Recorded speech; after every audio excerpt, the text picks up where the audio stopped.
welcome back to True Crime Metrics. It's been too long, but we're here, you're here, that's great. Don't smoke ham when you're pregnant.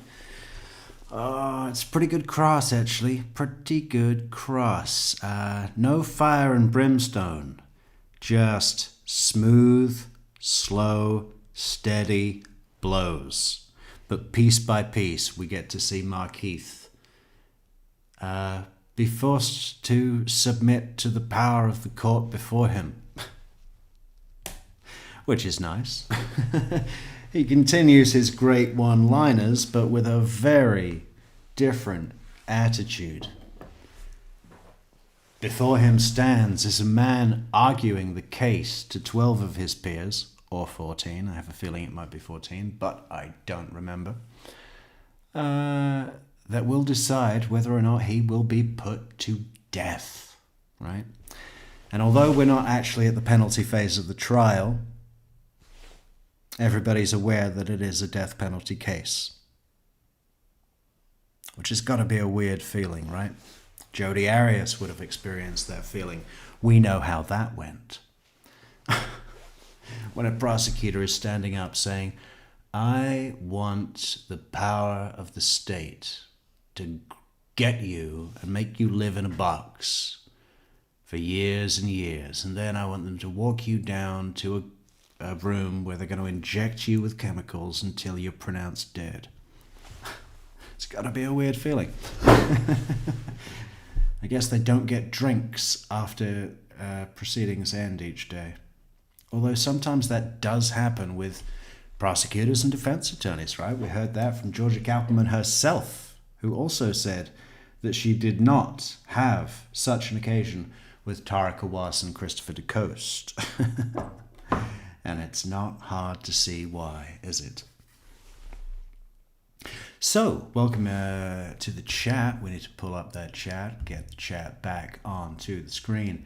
And we've also got to finish up just the last 11 minutes of direct examination by Markeith Loyd. Actually, it's not even that long because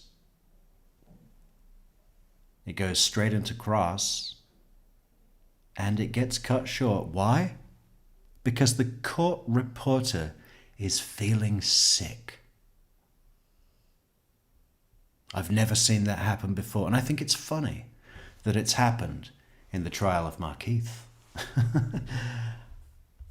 I'd want to get out of there too.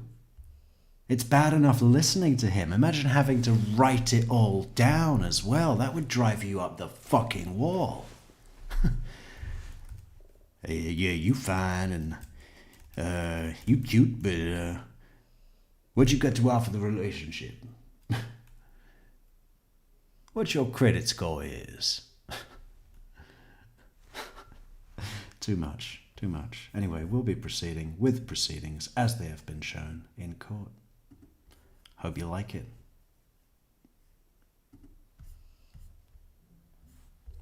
Uh-oh, that looks too big. Why is that too big? Oh, okay. Okay. Oh. You know what? I'm just going to say fit to screen. Stop fucking around. Bosh. All right, bring your back.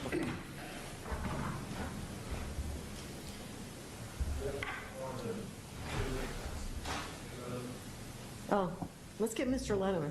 Can you hold the jury for 1 second? I thought he was here. All right, we have Mr. Lenneman back. Let's go ahead and bring the jury back in. State recognized presence of the jury. Yes, ma'am. Defense. All right. I like the judge. Cross. Thank you, Your Honor.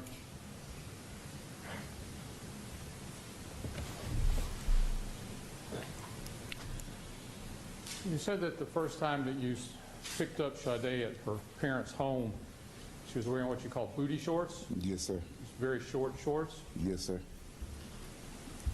And that didn't rise to the standards you expected women to dress properly. Yes, sir. You expected her to dress better than that. You women can dress how they want to dress. The women I deal with, I wouldn't want to be around a woman, nobody like that, attracting attention like that. And she was going to get a job, or she was working at a club as a bartender? She was working at one, and she was trying to get back at You know. one. But So, you, but she something had to like wear that. what you called, well, how did you describe it?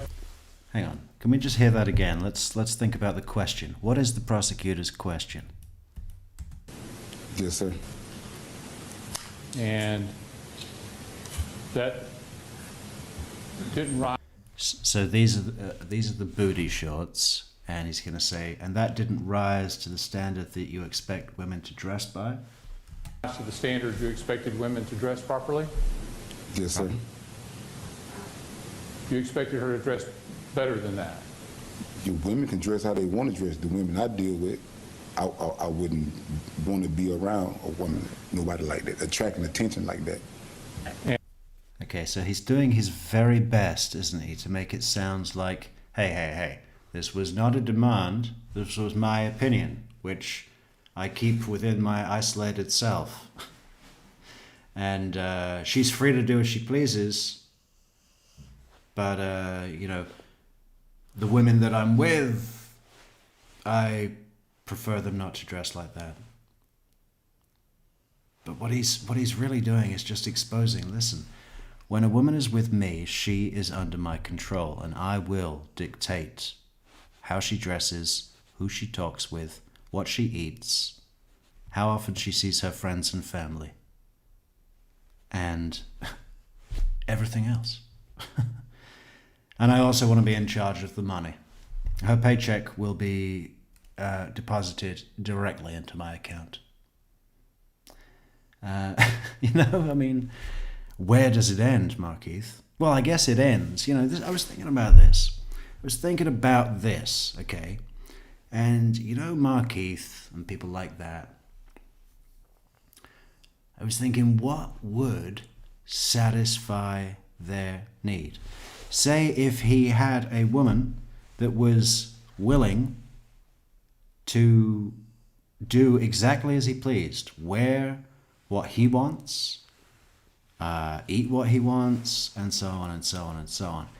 That wouldn't be no good for him either, right? He needs the fight. He needs someone to be defiant, and then he needs to tell them off, and he needs to see them follow his correction, right?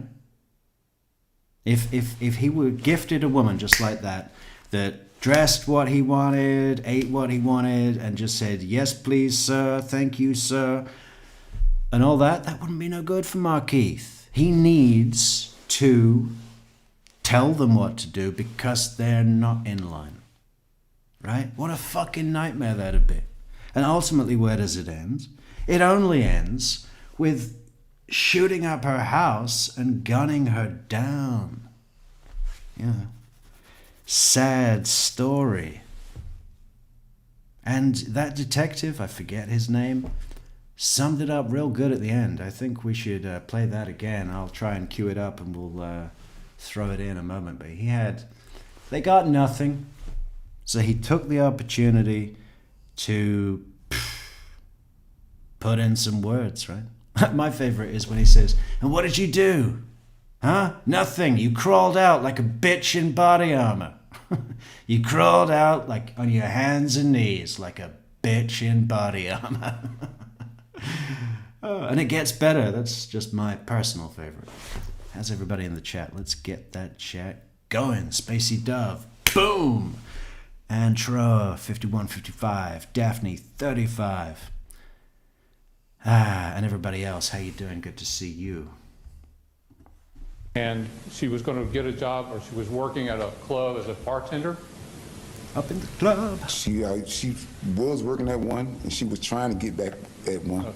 But she had to wear what you called, how did you describe it? Provocative clothing? They wanted to dress more provocative, like the dancers, the strippers. And you didn't like that either? Not for my. You didn't want her dressing that way either? Not for my woman. If she wanted to, she could have did that, but not being my woman. Okay. So if she was going to be your woman, she couldn't dress ways that you thought were inappropriate. Not being around me, she could be with somebody else and do that. Now, your ex-girlfriend, Ms. Turner, she was living with you until shortly before Sade and you got together? No, she wasn't living with me. When I got the house, I was with her. Now it was gonna be me and her 2 kids, but she couldn't stop smoking cigarettes, and she did something. I can't remember what it was, but she did something I didn't agree with. So I'm like, man, hold up, let's hold off on that, because I didn't want to move. She had 3 little girls, so I didn't want to move her little girls in, and then get them their space, because they was staying with their mom. It was her mom, her 2 sisters, and her 3 kids. They was staying in an apartment, like a 2 or 3 bedroom apartment. So if I gave them kids this space like that, brought them in around me, these 3 little girls, I wouldn't want to just take that away from them. So if me and her wasn't going to make it, I didn't want to bring them like that. You weren't going to make it because she would quit smoking? Yeah, she wouldn't smoke cigarettes, but I still was finna move her in, but I forgot what she did to make me not make the move.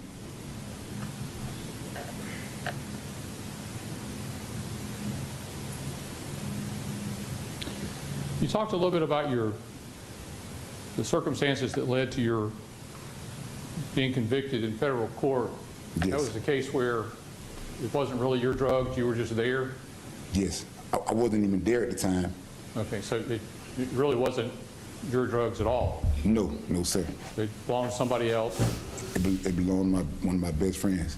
And you, He was out there. and you just sort of took the fall for somebody? He claimed his own drugs. Right, but I'm not talking about you. You didn't, they weren't your drugs, you didn't have anything to do with them. No, I took the fall for the. Yeah, he took the fall for someone else's drugs. They just happened on that day that they were someone else's drugs, and Markeith volunteered to take the fall. You see, any time Markeith does get caught, which is frequently, I mean, what has he got? 20 felonies in 10 years or something. It's in 10 years of being out, because he was away for like 16 of those. So, yeah, master criminal. Street legend, Markeith Loyd. Anytime he does get caught, he has to... Remember when he said, what I'll do is I'll contact Sade's dad and I'll have him turn me in for the reward money. I'll sacrifice myself like that lamb in the Bible. Yeah, when really the cops were just closing in and he was getting, couldn't do it anymore. Couldn't do it. Wore him down. Too much. Can't even go to Walmart without shooting a cop 16 times in the chest. So you got to think that that does get tiring, and the peace of a prison cell at some point does become the better option. In certain circumstances. We see that, don't we? We see people were saying that about Donna, When she first got arrested, people, I think, I don't remember who it was, but someone was saying that, I wonder if there's maybe just the slightest element of peace that's come from this. Like, finally, okay. Well, at least I don't have to worry about getting caught anymore. And although she probably doesn't know it consciously, her psychological, position is probably somewhat better off. Funny that, isn't it? Even though that she's in jail forever, shit food,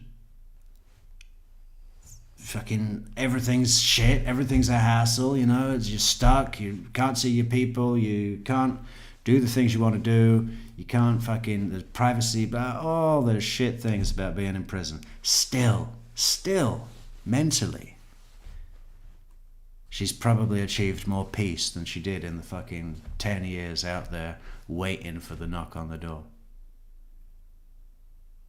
And she'll probably die without ever realizing that. For the female that I was with at the time. But you really weren't guilty of that? Not that, no. Now, when you first got with Sade, didn't she have her own Facebook page? Yes, she had her own Facebook page. But it was deactivated, wasn't it? Yes, she deactivated her own page. Yeah. Why did she do that? She deactivated her own page, and she got on mine. Didn't she deactivate it because you told her to? Negative. Weren't jealous because she was talking to other Jealous. men on her Facebook page? Jealousy don't live in me. God ain't jealous. The devil's jealous. Jealousy don't live in me.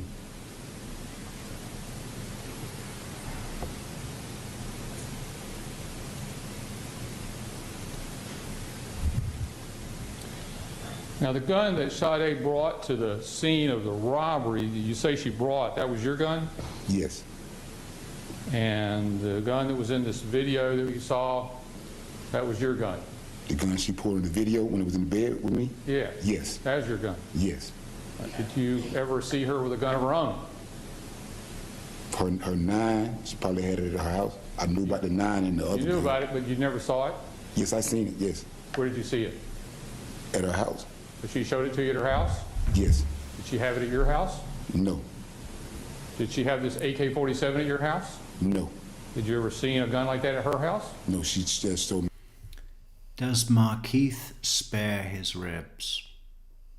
Well, Markeith doesn't eat meat, particularly not smoked ham, which in my mind tells me that Chief Mac and this guy are never going to get on.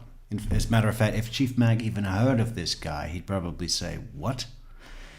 He's a murderer and he doesn't like smoked ham. Bring him to me. I got a special place in my jail for this asshole." I showed it to her. She showed me on Instagram. I'm sorry, what? She just showed me on Instagram. Okay. Oh yeah. Where's our fantastic PayPal wall of stars? Where is it? This one.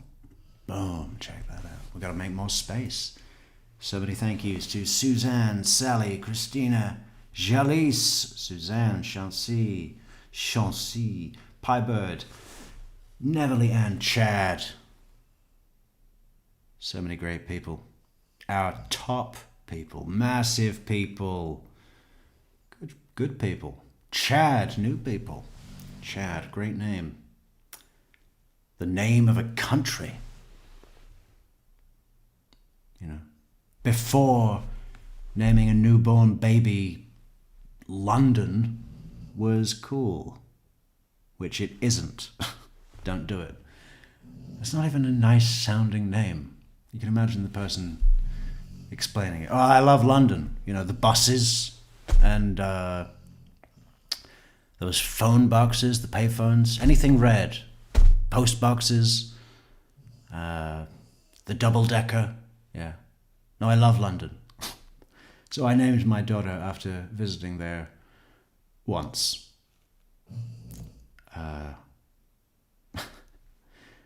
There was Buckingham Palace and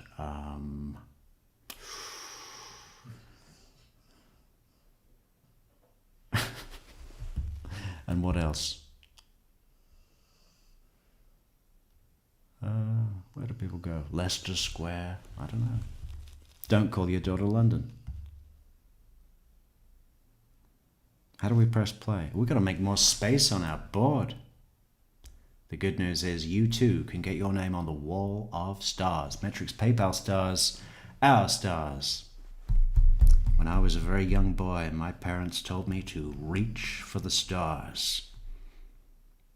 It was only later that I learned that stars are nothing but massive, fiery balls of gas that, were I to reach one, would vaporize me instantly. But tonight, ladies and gentlemen, you tell me that I have reached you. And you, ladies and gentlemen, are my stars. Shut up.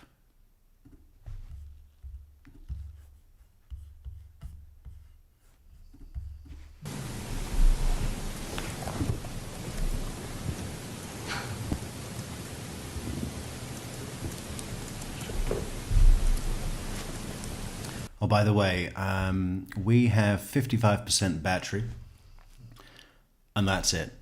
So, yeah, we couldn't get the electricity back on. It was closed, but we did get this candle, which does nothing. I might as well blow it out. It's nothing but a fire hazard. It's probably lighter with it off. Well, yeah, then my eyes would adjust. Maybe if I put it behind me. No, that's even more of a risk. We'll just suffer it. It's okay.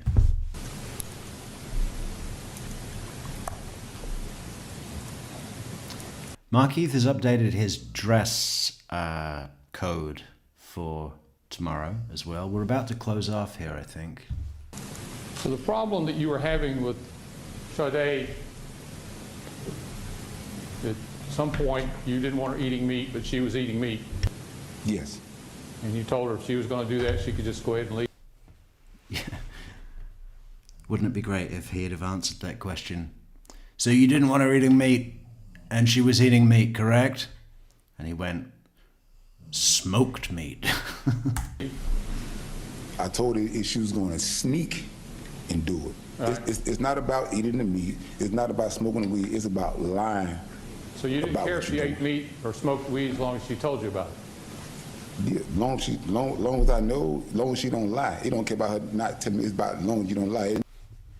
Do you think if Sade had come to him and just said, listen, Markeith, I know that you said that this whole thing about being in the mountain and looking at your green shit and realizing that you don't want to eat animals, but you know what? That's your deal, and I'm going to have my ham sandwich. Do you think Markeith would have said, well, that is your choice, and I'm glad you felt free enough to come and tell me your intention. Have a great day. Or do you think it would have been a big argument? We may never know the truth. And it's not just eating meat or smoking weed. It's anything. So you thought she was lying to you about stuff? Yes. I didn't think I knew she was. And is that why you got angry enough one time you choked her? Or you grabbed her by the throat? Yes. For lying to you? Yes. Do you think she was lying to you on December the I'm 13th? surprised that didn't kill Lying him. to me about what? I don't know. Was she lying to you about anything? No, she was confronting me about what I was doing. It wasn't about what she was doing. Okay. So you, in fact, were already seeing your ex-girlfriend? I called Jamise to meet up with Jamise. So me and Jamise was supposed to meet up, but she would end up doing something else. So then I called Jaquel, and I went and got Jaquel. Okay. So you tried to get with one girlfriend, ex-girlfriend, and she Yes. couldn't, so you got with another girlfriend. Yeah, she was doing something at the time. It wasn't that I couldn't. And Sade knew about that. She knew about Jaquel.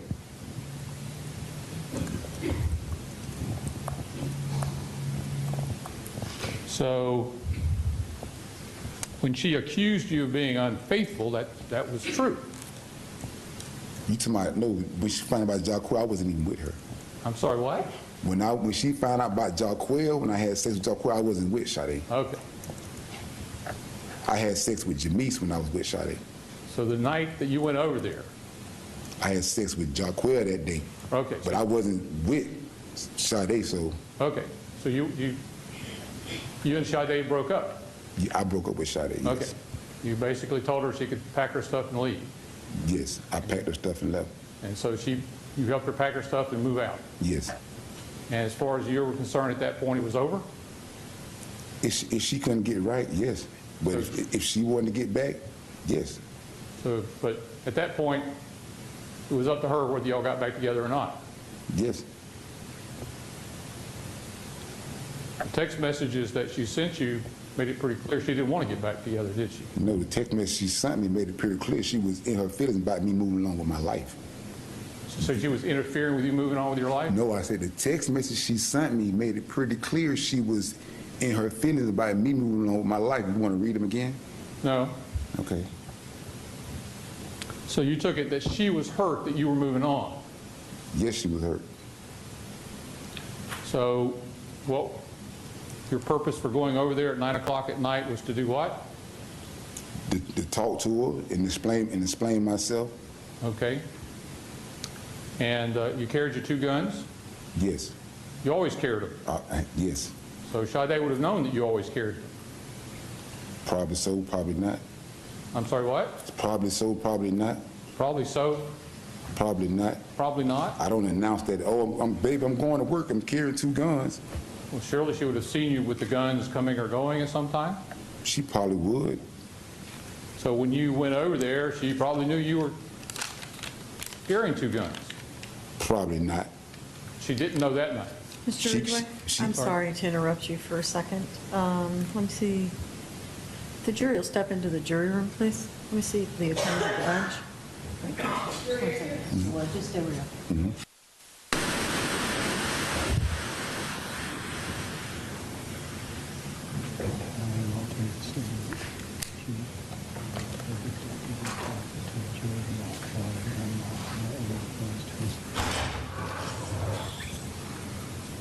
I don't know. We're going to talk about it. She asked.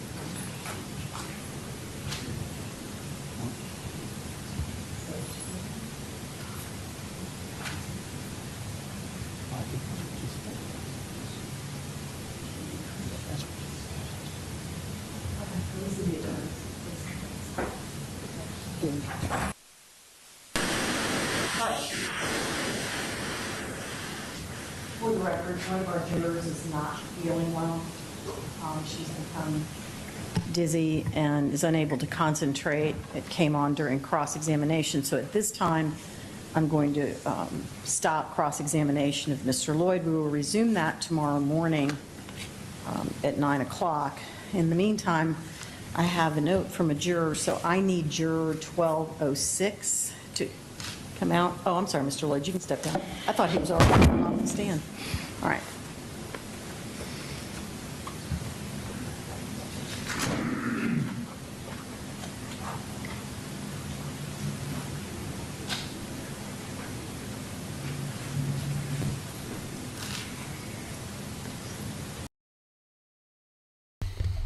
Okay, finally we get to see this guy in a new shirt. I hope it's better fitting.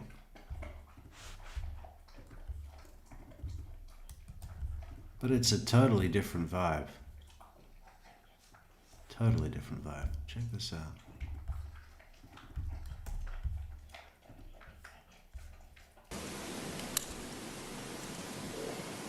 Now, when you took her to the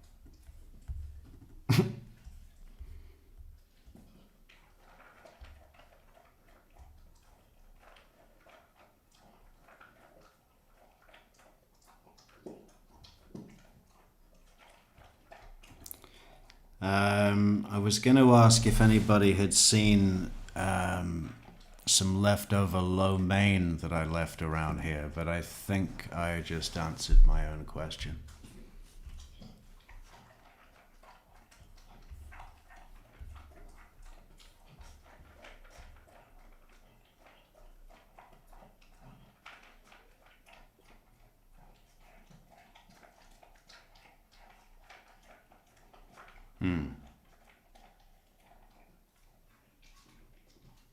See, I could never put a tie on that had already been tied up like that.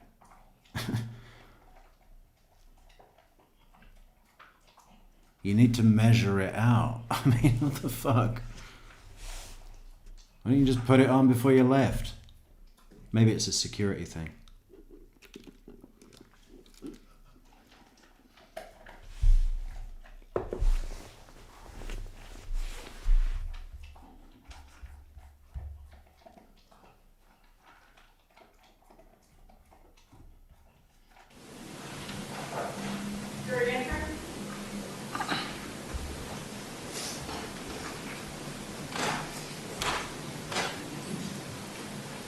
Stay recognized, present to the jury. Yes, ma'am. Defense. All right, welcome back, ladies and gentlemen. If you'll recall, Mr. Loyd was in cross-examination by the state when we recessed last night. So, Mr. Ridgway, you may presume. Thank you, Your Honor.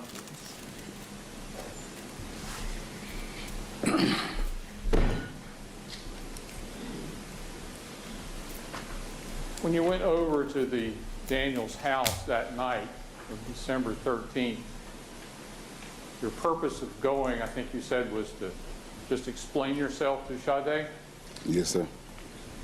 You sort of calm things down between you and her, Yes, sir. so she wouldn't go get an abortion. Yes, sir.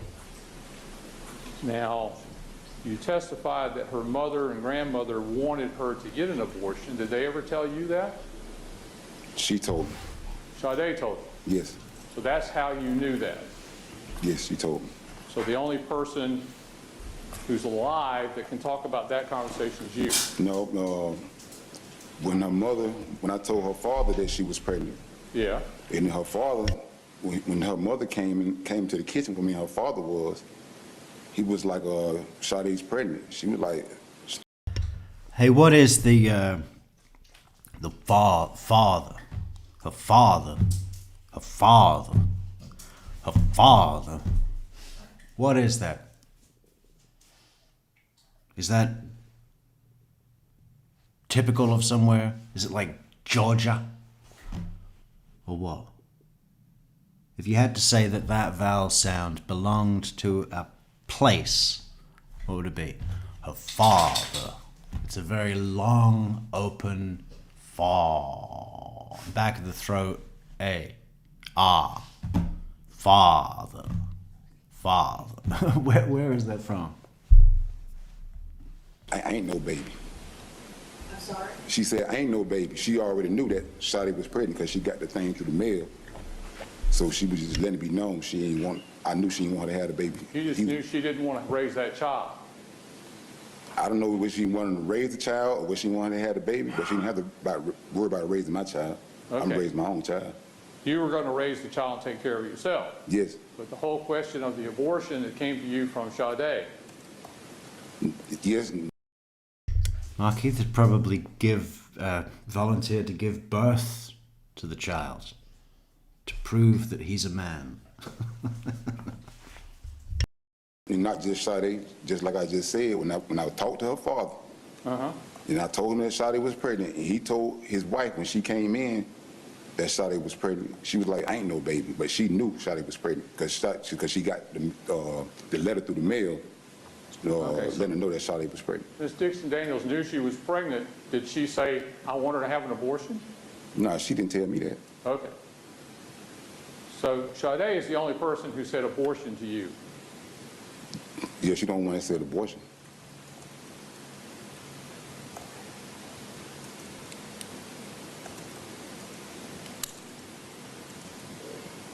Now, when you took her to the real estate class and you parked outside and slept in the car, that was so Sade could sort of keep an eye on her. So she could stay focused on school. Right. She wouldn't have to be worried about what you were doing. Yes. You weren't there to keep an eye on her. No. And she was be worried about what you were doing because You don't trust me? You think I'm messing with other women? I tell you what I'm going to do. To show that you can trust me, I'm going to camp outside your work. Yeah, no, I'll drop you off in the morning, and then I'll park there and sleep in the car all day to prove that I can be trusted. And knowing Markeith, he was probably on his phone with other women while sitting in the car. because she was afraid you might be out with other women. No, she was worried about what I was doing because she came in a relationship with trust issues for her past relationships. Well, what did she think you might be out doing? Whatever her past relationship was, probably thought I was out messing with other women. Okay, that's how I talk. But got to change the way I talk. She was. Markeith exhausts everyone around him. That reminds me of Sarah Boone, Spacey. You see, Sarah Boone is the kind of person that thinks they're good at life, right? But really, people just eventually say yes to her to get her out of the way. You know, if she's giving back a car rental and there's a charge, there's an additional charge, she'll say, excuse me, could you explain this to me? It says $18.95. And they'll say, yeah, well, you know, we said no smoking in the car, and there is a huge cigarette burn in one of the seats, and we're going to have to reupholster. So it's actually going to cost a lot more than that, but because of insurance reasons, the only thing we can charge you is $18.95. So we've put that under additional charges. And she said, no, we do not smoke. And I would thank you not to make that assumption. Meanwhile, George has just gone outside for a cigarette.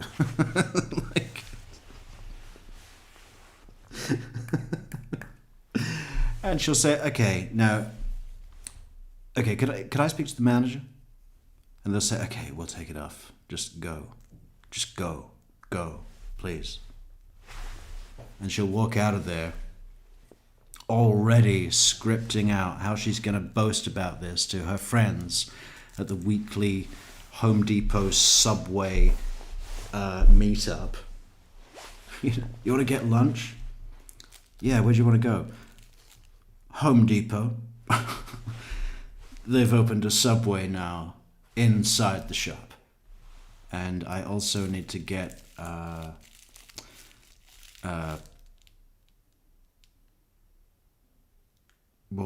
sandpaper. George wants to make a wine rack with our arts and crafts. That definitely went on too long, didn't it? You see, that could have been funny if it had been short. Worry about me, whether I was doing something, because in her past relationship, that's what she went through. So she brought her problems from her past relationship in this relationship, something I don't do. Regardless of why she was there, her problem was she thought you were out Well, that does happen. To be fair, you've got to give Markeith 1 point. messing with other women. She was worried about that. Yes, and that upset her. She didn't know it or not. Yeah, right. That upset her thinking you might be out there messing with other women. I don't know if it upset her, how it made her feel. But she probably thought I was out there dealing with other women. She asked me what you was doing. I told her I was at home asleep. So from that day on, I slept in the car, so she ain't got to worry about what I'm doing. Markeith, you work at a strip club. Everybody there is a stripper. And what are strippers like? Drugs. Some of them do. What does Markeith sell? Bingo. And he's like, yeah, I don't pay for it. I don't pay for it. Drugs is currency, Markeith. So you slept in the car so she wouldn't think you were out messing with other women. Yes. So she wouldn't have liked it if you were out messing with other women. What woman would? Okay.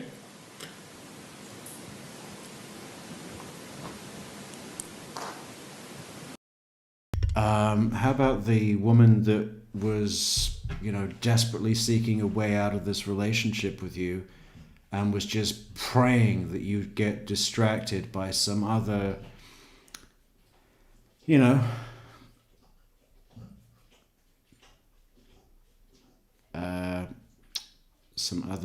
see, because I've used the word other, I've included Sade, so I have to be careful. Some other, I can't say skank or, so other young lady, let's just say other young lady. Yeah, that's the woman, Markeith, who wouldn't mind if you were out there messing, had been praying for that day when you'd finally get distracted enough to leave her the fuck alone. So when you went over there the night of the 13th, you were just trying to kind of cool down the situation? I went over to explain myself to her, to let her know why situation happened, why I was doing what I was doing. Right. And so one of the things you told her was that you were having sex with another woman the very day after you broke up with her. No, I had sex with another woman that very day that the incident happened. I'm sorry. When did you have? You know who loves that even better than women? Pregnant women. Told her you had sex with another woman? The very day the incident happened, I had sex with another woman. Okay, so that very day, you told her. You know, and the body's all changing. And emotional roller coaster. Great timing, Markeith. You had sex with another woman that day.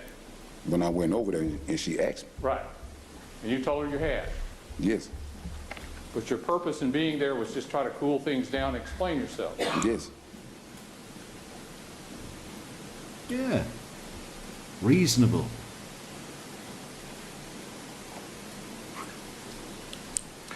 So telling her you had had sex with another woman that very day made her mad enough to go get a gun? I guess it did. I made her upset enough, mad, upset, however she felt. She didn't go get the gun because she was worried about you having guns. Negative. It was because she She was did- just mad because you told her you'd had sex with somebody that She was day. mad because I was moving along with my life and she was losing her key. So when she comes down with this gun, she never really pulled it out of her pants. No, when she came down with the gun, she called me to the side of the house. But she didn't pull the gun out on you at first. She had her hand on the gun. She had her hand on it, but she didn't pull it out. No, She didn't say, I'm going to shoot you with this. she didn't say she wasn't. She didn't say she was going to shoot you. She didn't say she wasn't. You're not a court instructed witness at. She didn't say she wasn't, so I was in fear for my life. Okay. Answer the questions. Mr. Loyd, listen to the question you're being asked and answer that question. Mr. Ridgway, go ahead. My question to you is, she did not say, I'm going to shoot you. No, she didn't say that. All right. But you decided you needed to pull your own guns out and point them at her. Yes, because I asked her what she's going to shoot me and she didn't tell me she wasn't. All right, so you pulled your two guns that you had with you Yes. and told her to drop it. I told her to drop that gun, Okay. just drop the gun on the ground or throw the gun to the side. And And- don't bring her hand forward. That's what I told her. And she dropped it, but she dropped it in a way that you, She brought her hand forward and then Right. she threw it. so at that point, you were prepared to shoot her. I pulled the trigger. You were ready to shoot her. I pulled the trigger. I You were- thought she was going to shoot me. You were trying to I just shoot. told you I pulled the trigger. What else you want me to say? I want you to tell me you were trying to shoot her. I pulled the trigger. I answered the question. What else you want me to say? Hold on. Mr. Loyd, when you hear objection, you need to stop talking. Mm-hmm. The court reporter cannot take down everyone talking at the same time. Mr. Ridgway, one more time, ask the question. You were prepared to shoot her. I pulled the trigger because she Shoot brought the her hand gun. forward. You pulled the trigger, the gun would fire, right? Say that again? You pulled the trigger. When you pull the trigger on a gun, the gun's going to fire. Yes, I guess I didn't pull it hard because I reacted to what she You did. pulled it knowing it would fire. Yes, I pulled it reacting to what she did. Pointed at her. Of course.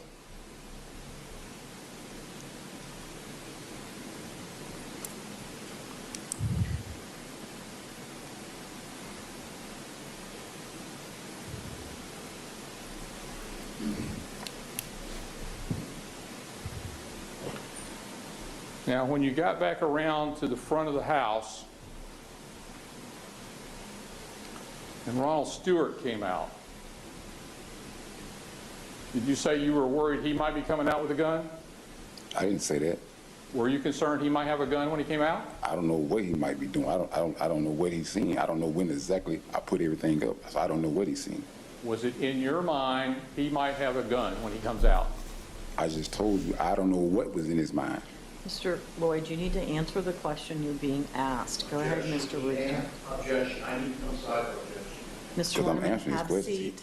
Go ahead, Mr. Ridgway. Yes or no, and then you can explain. In your mind, were you thinking Ronald Stewart may have a gun? No. So he comes out, and the three of you are standing there talking. Yes. And you've got three guns. Yes. You know Sade doesn't have a gun because you took I hers. took her gun. And you had no reason to think Ronald Stewart had a gun. No.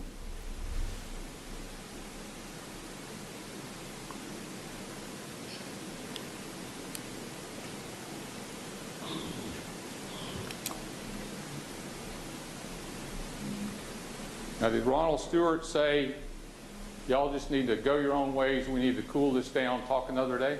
Did he say that to I don't you? know exactly what he said. He said that y'all probably need to talk some other time or whatever. But when he came out, I told him we was straight. She told him we was straight. All right, but he was saying that y'all needed to separate and talk another day? I guess that's what he said. I don't know exactly what he said. Good idea. Is Shame that you the didn't listen message to that he was Ron. conveying? We're going to hear from He Ron was too. forcing himself on us. What else have we got to cover? Both of us told We've got to cover the mother. Sorry, I forget her name right now. I think the dad also speaks. We're going to do the whole family. Ron as well. Who took some bullets. Lucky to be alive. Took bullets to the chest. Markeith always goes for the chest. He calls that the kill zone. Who else? There's a bunch of stuff in the penalty phase that's also very good, and a couple of other things. I think there's some other good witnesses as well. I don't know. We're going to dip in and out and see how much we can handle. And we didn't need him. He was trying to get you to separate. I guess whatever he was doing, I don't know what was in his mind. But you didn't want to. I didn't want to. You wanted to talk this out. No. Well, I wanted to do whatever she wanted to do. Sade could have went in the house. She could have went in the house when she came up from the backyard. Well, you had made her mad enough to go get a gun. You had almost pulled the trigger on her. Judge, he's testifying that it's not closing argument. Overruled. Go ahead. How did you think this was going to end? Say it again. How did you think this encounter was going to end?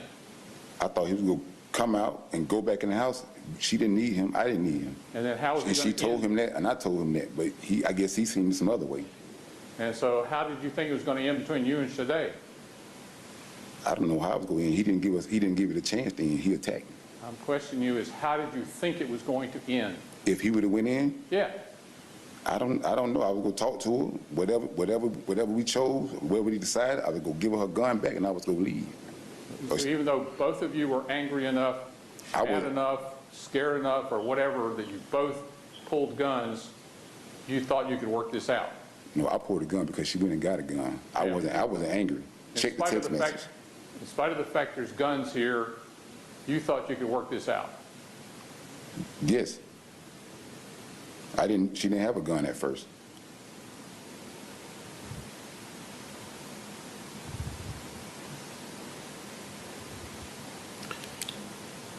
You could have gotten in your car and driven away.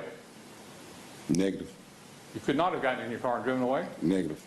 What would have prevented you from getting in your car and driving away? Because when we came from the back of the house, a brother came out.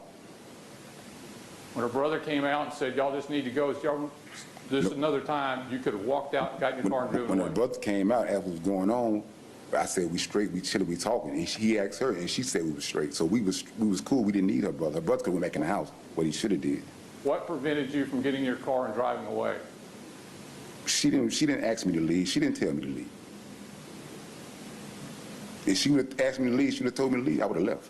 Nothing prevented you from getting in your car and driving away. She didn't ask me to leave, and she didn't tell me to leave.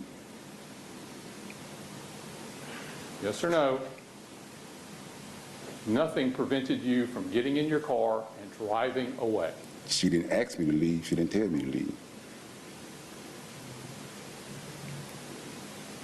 You asked me what prevented me. I just told you. She didn't ask me to leave. You could have gotten in your car and driven away without her asking you to, though, couldn't you? Her brother came out, and he was right there. He asked me what was going on. I said, we straight. We talking, and he asked her, and she said, we good. Go back in the house. So did her brother or Sade keep you from getting in your car and leaving? No, because when her brother came out, and he was forcing himself on us, so I went to explain him to what was going on with me and her. And so when I went and explained what was going on with me and her, that made her even more mad because I went telling her brother our business. I tried to give him insight of what's going on with us so he can go on back in the house and mind his business. But that made her even more mad. So, but at that point, you had Sade's gun, right? Yes. So you didn't feel threatened by that gun. I had it in my pocket at the time.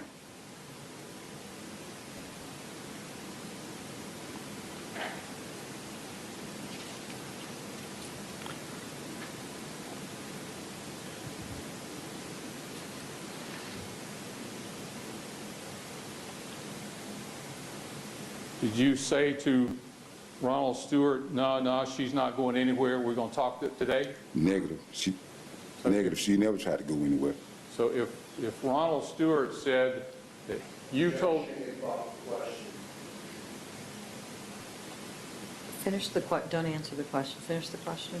so if Ronald Stewart said that you said to him, no, she ain't going nowhere, we're going to talk about this today, that did not happen. That's a lie. Ronald Stewart said a lot of lies. Mr. Loyd, you need to He not just answer asked questions me. until I Oh, tell okay. you to. All right, Well, objection is overruled. Go ahead and answer. So you didn't That's- say that. No, sir. And This if is he such a says you good said that, he's wrong. judge. He's And wrong. maybe some people think, oh, the prosecutor, he's so slow, he's boring. Not true. Because he's just slow and steady like the tide, you know? Just like the ocean. Just coming in. You know? If Markeith is the Titanic, then the prosecutor is the ocean. And the judge is the iceberg. Right? He's positively wrong.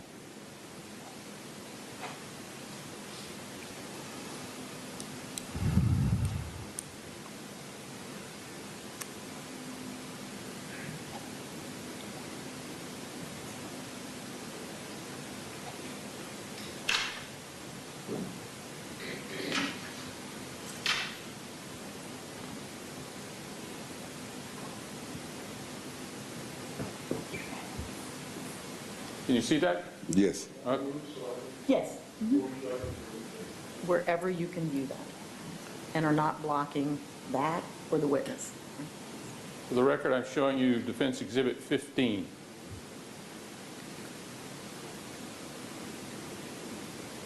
Now, this conversation you say you were having, Hey, defense attorney, don't worry, it's not a sandwich. You can sit down.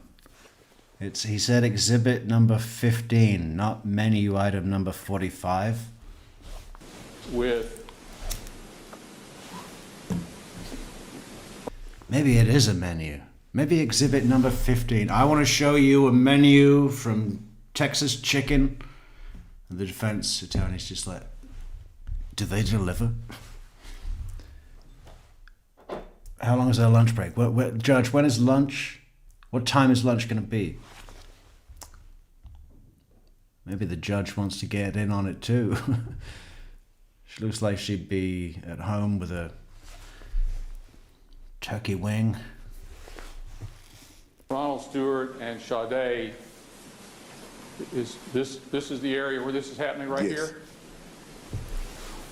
So if Ronald Stewart said that he was standing here and you had moved back here, that's wrong.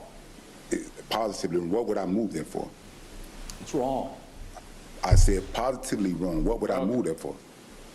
So y'all are standing here when he grabbed you. Bubbles, hello. Welcome back, Bubbles. Bubbles says, yes, he resisted arrest a little too hard.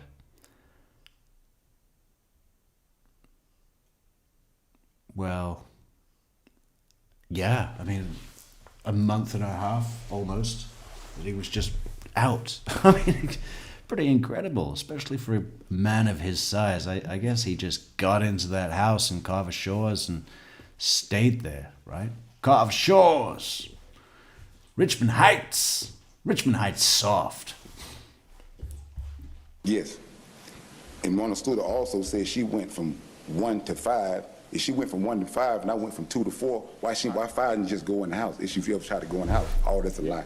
Okay, the court instructed the witness to. Mr. Loyd, you can only talk when you've been asked a question, all right? So unless there's a question before you, don't talk. Go ahead, Mr. Reed. So this, what you call the tussle, starts right here. Yeah. And even when there is a question, please try to keep it to a minimum. We went around the circular thing yesterday, okay? Let's just streamline this, okay? Attacked me right there. And you kind of go across the yard Went and across end the up yard. here. Yes. And this is the point where the first shot gets fired. Yes.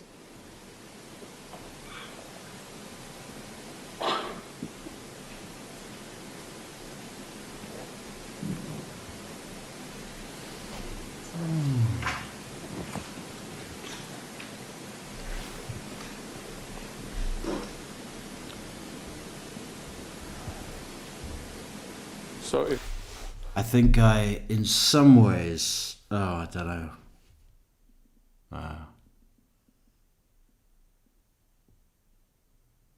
I don't know. It's tough. I was going to say, we've already established that I would rather spend a day with Charlie Adelson than Markeith Loyd. That's clear. To me, that's clear. Does anyone disagree? Is anyone out there thinking, no, I'd rather spend the whole day with Markeith?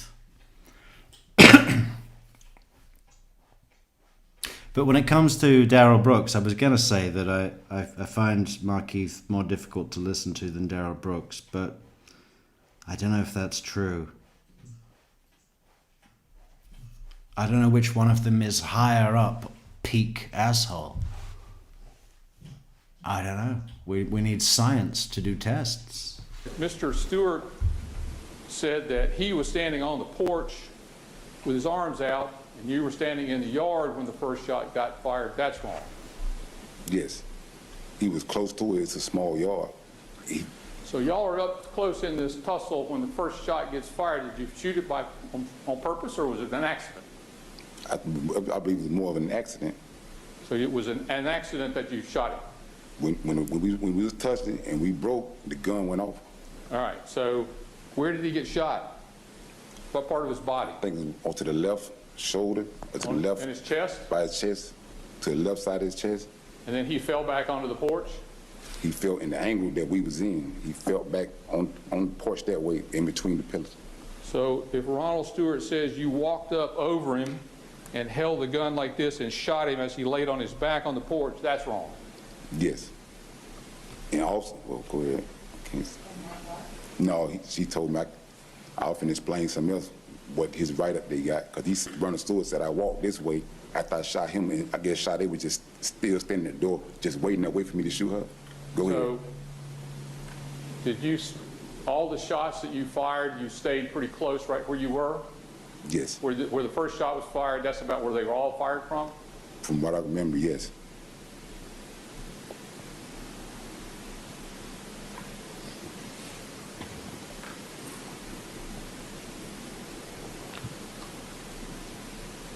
So if Ronald Stewart says that you came around this way and across the porch and continued shooting, that's wrong?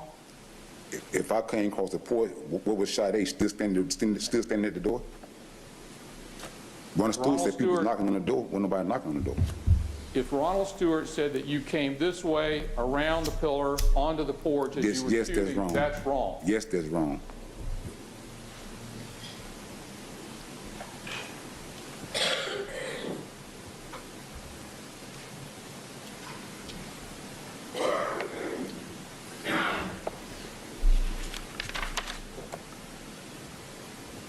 So since you did all the shooting from out in the yard,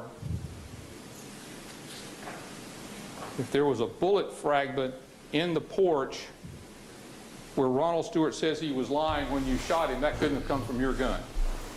I don't understand the bullet fragment, what you talking about.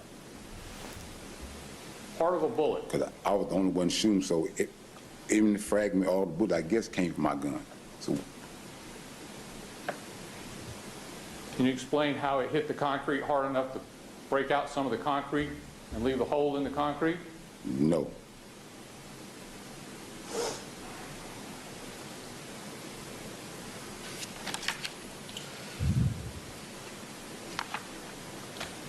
Now, at what point in this tussle y'all were having did you realize that the gun had fallen out of your pocket? I don't know. I know I didn't have it. When? I don't know when it fell out. Now, when did you realize you didn't have it? When he attacked me, it fell out somewhere during the tussle. I can feel a gun in my pocket, so I don't know when it fell out during the tussle. When did you feel that it fell out? I just told you I don't know. Did you realize that it had fallen out before you fired the first shot? Overruled. Say that again? Did you realize it had fallen out before you fired the first shot? Yes. So when that gun went off, in your head, you're going, I don't have this gun anymore. No, I didn't have time to think for that. I knew I didn't have the gun, and I thought she hadn't armed herself. And when she made a move, I just was reacting to everything around me. He attacked me. And he put my mindset somewhere else. Where did your mind go? Yeah, I did shoot her, but I was reacting to her. If she hadn't done that, I would have had to shoot her. She's guilty of her own murder. In defense mode, I went in warrior mode, and I was just reacting. I was being attacked. So in this struggle with Ron Stewart across the yard, you had the presence of mind to realize this gun was now out of your pocket. I can feel it wasn't there. So you realize it's not out, it's not there, and you're thinking, well, maybe Sade picked it up. I believe she had rearmed herself. Did you see it? No, I didn't see it. So you went into war mode and you just started shooting. Everything happened just like that. And were you War mode. just shooting wildly? I was just shooting. Just wildly? I was just shooting where she was coming from. I was just shooting. I'm standing to the left, and all the shots was going to the right. She came from this way, over the part where the gun, whatever the gun fell out from. Were you shooting at Sade? Yes.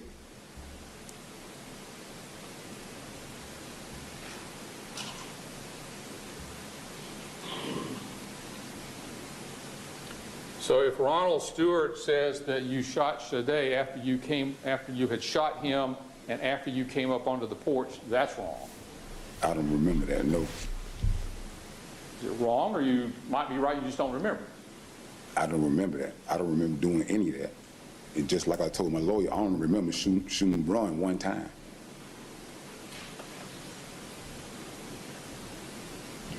Can you explain how Ron got shot a second time? I just told you, I don't remember shooting Ron one time. I told my lawyer that from the very beginning.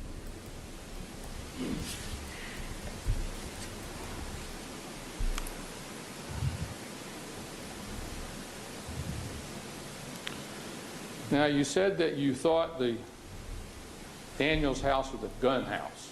What did you mean by that? That they had guns. Sade always talked about how her family guns, that she got shooters, and she liked the guns. She So told me they had guns. You had seen the 9mm of hers at the house, Yes, and that's the one you'd put in your back pocket. the one I took from her. And had you ever seen any other guns at their house? No, she just told me about the other gun that she had. So again, your only source of information about guns in the Daniels house was Sade. Yes, There's nobody else, there's nobody alive who can confirm that. she told me. So you expected that when, in response to the shooting on their front porch, Ms. Dixon Daniels opened the door onto her porch, she might be coming out with a AK-47 to take you down? Oh no, whoever was coming out could be coming out with a gun. I fired 2 shots for whoever come out to get down. Yeah. So you didn't know who was coming out, you just figured whoever it was, they were coming out. I just was reacting. I You were was just shooting reacting. away.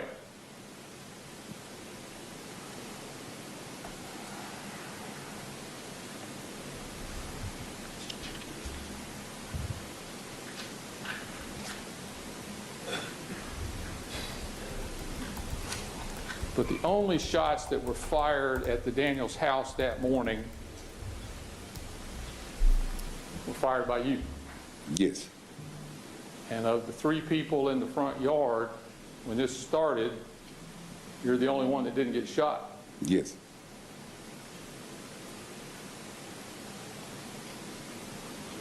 But what happened there that morning, or that evening, and all the shooting is because Ron attacked you. Yes. And you thought First, I Sade- shot it when he got a gun, then run attack. And then, so Ron attacked you, and then you thought Sade had a gun, and that's why all the shooting took place. Yes. So it really wasn't your fault. No.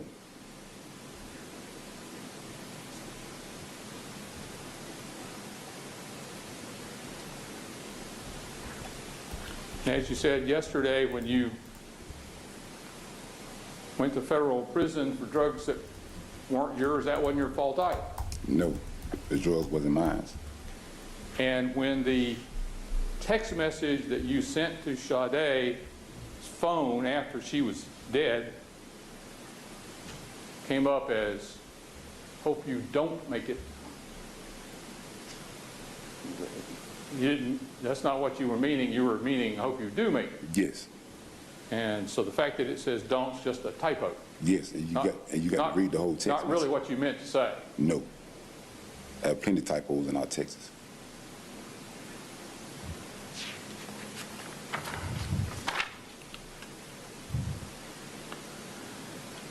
Now, you said that you wanted to turn yourself in. Yes. And after all, this has just been a terrible misunderstanding. You were just really trying to save your own life. Yes. I was in fear for my life, saving my life, whatever you want to call it. But you didn't stick around or come back to the scene to explain that to the police that night, did you? Well, why would I stick around the scene and they got people in there that already hate me? Would I stick around for them to come out and shoot me?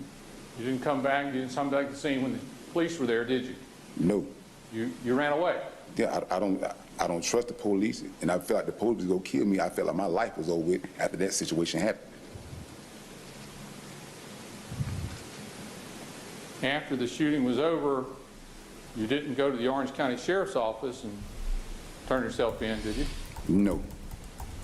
And when you went over to Volusia County, you didn't go to the Volusia County Sheriff's Office to say, I want to turn myself in.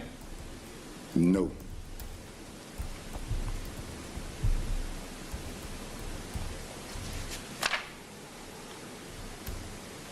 You could have gone to your probation officer and said, hey, you need to know what they're saying about me, but you didn't turn yourself in to your probation officer. I wasn't going to no law enforcement when the law enforcement is lying on me, making up stories, trying to kill me. What would I go to law enforcement for? I asked them to do one simple thing, to change some lies that they put out to the news. And they couldn't do that. Why not? And you didn't take the opportunity to turn yourself in to Deborah Clayton on the Walmart on January 9th either, did you? No. When you saw her in the store? I wasn't paying. Sustained. We were approached? Yeah.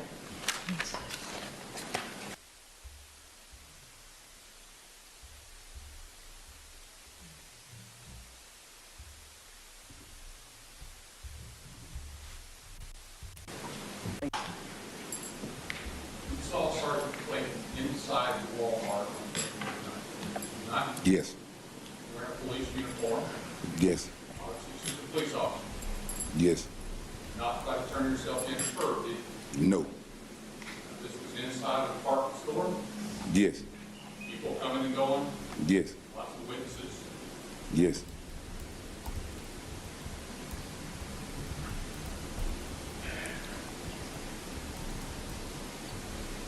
While you were inside the Walmart, what, a case of water Yes. and some food, Yes. planning on staying low for a while? Yes.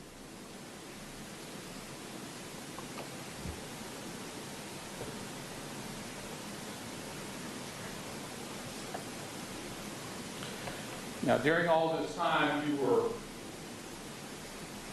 buying new cell phones and changing numbers. Say it again.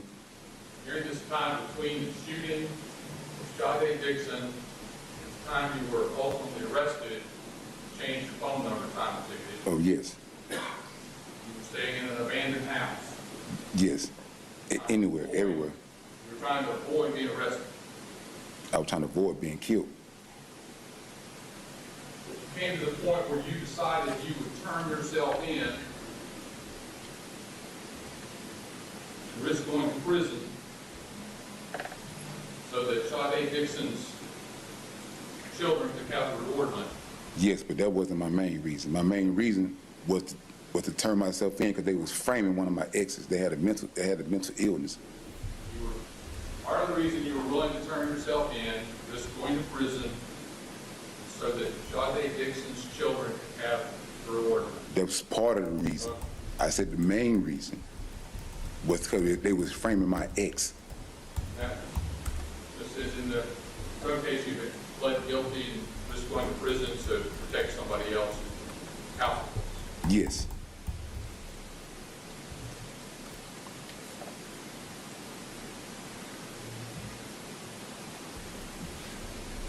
Now, the night you were arrested,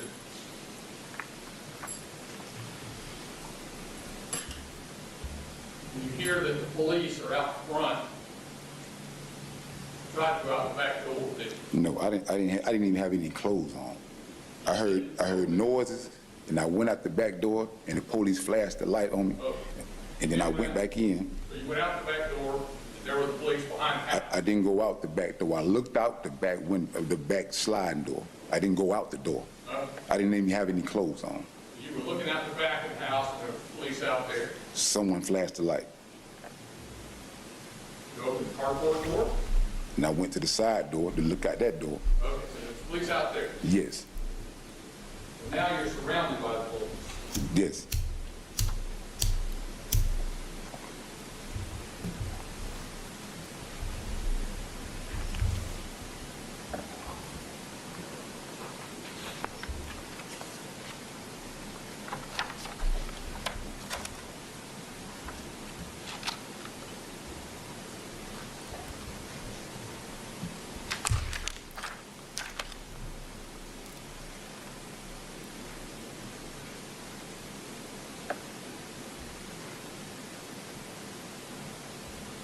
Fair to say that your testimony here is death of Sade Dixon, death of the unborn child, injuries to Ronald Stewart, shots at the door where Stephanie Dixon Daniels was, Dominique Daniels was, even the text message that said, "Look, if you don't make it," none of that's your fault. That wasn't a whole text message. Compound question. Overruled. None of that was your fault. That wasn't a whole text message. Said that wasn't a whole text message. He's admitting just half of stuff like the news do So to try to prove some point that ain't there. The text message that said in part, "I hope you don't make it." You didn't, That that's was, not what you no, meant to say. no, So my question to you is, none of this is your fault. no. In fact, you're really the victim here today, aren't Of course I am. you? I have no more questions. Redirect. Where have you lived since you came out of that house? Which house? The house where you were arrested? Where have you lived? In 33rd. I'm sorry? In 33rd. No. When you came out of the house and got arrested back in 2017, where has your residence been? In 33rd County Jail. Okay. So you lived in the county jail? Yeah, in a cell locked down 23 hours a day. Okay. And during that period of time, 23 hours a day, huh? have you had Yeah, well, that's why thinking before you act is a good idea, isn't it? Locked down 23 hours a day. Fucking hell. Every day. Forever. Just locked down. Fucking hell. Be too much, wouldn't it? Too much to deal with. an opportunity to look at all the evidence, meet with me on multiple occasions? Yes, We've talked about this case. yes. And you've told me the same story from the beginning. My story been the same since the incident happened. And when you got arrested back in 1994, 8. 98, Yes. and before the feds, you were charged with battery on a law enforcement officer. Yes. You went to trial. I went to trial on the charge. You testified at trial. Yes, I testified. That white police officer testified at trial. Yes. And you were convicted and got 4.5 years in prison. Yes. Is that right? Yes, my first felony. And then at this, around the same time, they indicted you on these drug charges. These questions are also outside the scope of law. Sustained. Did they indict you on the drug charges about the city? Yes, I was in trial on the police case, and I got arrested in trial in front of the jury, and they still made me go to trial. I got found guilty.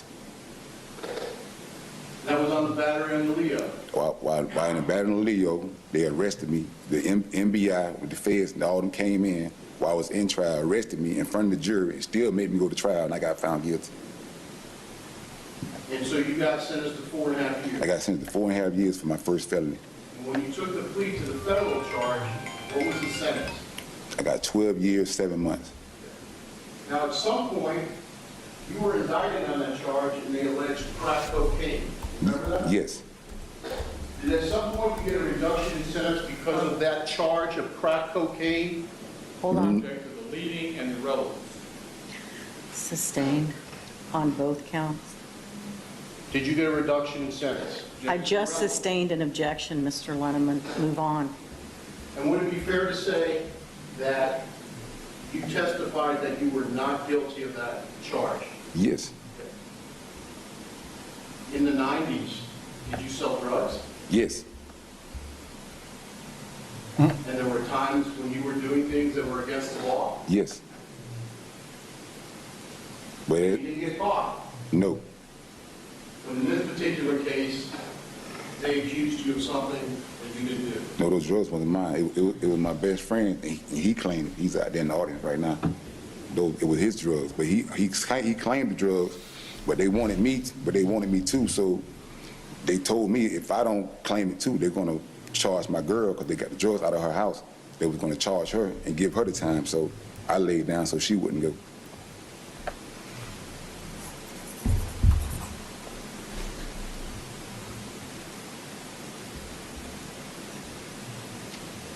Tell me what happened with that incident where you were charged with battery on a law enforcement officer. Well, I went to my son's mom's house. I was staying with her. I called both of my wife. I believe in multiple women. So I called both of my wife. I was in a 4-year relationship. Within those 2 years, I got with my son's mother, and she ended up being pregnant. And I was staying more with her. So at the time she had my son, he was born with asthma, so he was on a breathing machine. So she went and stayed with her mom at the time because she was upstairs and downstairs. So she went and stayed with her mom. So I wasn't going to stay with her mom. Like, I'm a grown man, I'm not going to stay with her mom. So I was going back home to my wife. So I came to get my son to go home.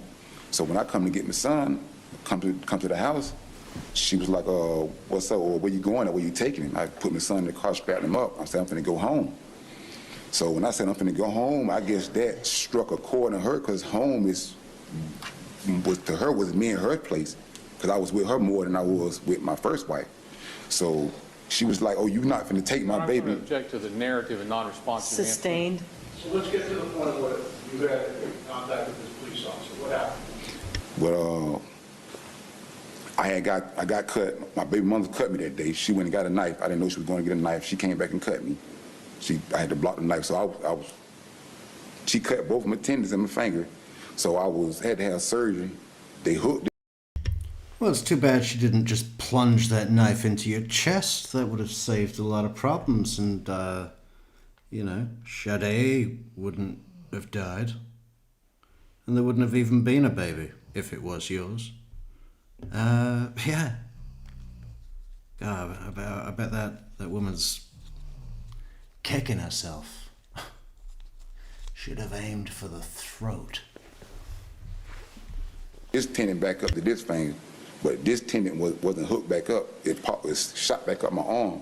So they said hopefully my body will heal itself. So they pinned my fingers back and put me in the cast. So I was in the cast, and I would be able to take the cast off and on because I was in pain the whole time. And I was driving the car. I was going to use the restroom. It had no tag on the car. I just bought the car for one of my wives. So I was driving the car around the corner to go use the bathroom, and the police got behind me. So when he got behind me, I see him coming, so I bend a few corners, I park, and I jump out the car. So when I jump out the car, I could have just ran, but I ain't feel like running. I had to use the bathroom anyways. So I started walking back towards him, and he got out the car. He came up to me. I was the only one out. So he was like, where your license at? I'm like, license for what? I'm not driving. He was like, I'm like, license for what? I wasn't driving. So he grabbed my hand. So he's like, put your hands behind your back.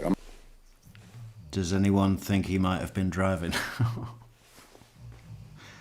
License for what? I wasn't driving. I'm like, all right, man, but just be careful. It's a $50 bond for driving suspended license. He's like, Markeith, the hood is warm, right? You've been driving this car for an hour minimum. You're the only one in it. It's running. He grabbed my hand. I'm like, all right, man, just be careful because my hand fucked up. So he went to squeeze and twisting my hand, telling me he don't give a fuck. So I hit him in his shit. And what did he do? We started fighting. And then when I got him up off me, I tried to run, and he was running. He ran behind me. He pulled out his stick. He swung his stick. I jumped back, and I started back running again. But I had just started smoking weed that time in my life. So I was like, probably like 20, 22, I had just started smoking weed. So I couldn't breathe good. So I couldn't even run that far. So I just went ahead and laid down. He jumped on my back and maced me, and I ended up going to jail. You got 4.5 years for that. Yes. My first felony, I got 4 years. Well, it must have been a pretty bad... At a very young age It's quite a... that you didn't trust the police? No, not at all.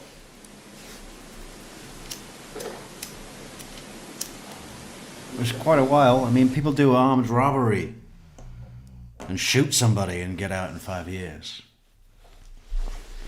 Maybe not shoot somebody, but armed robbery, yeah. So it must have been a pretty bad beating.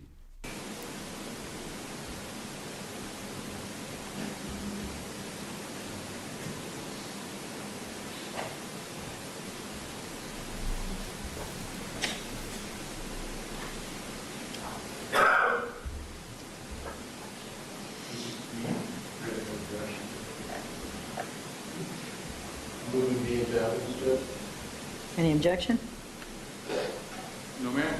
All right. This will be received without objection as State's Exhibit number Defense Exhibit, I'm sorry, number 16.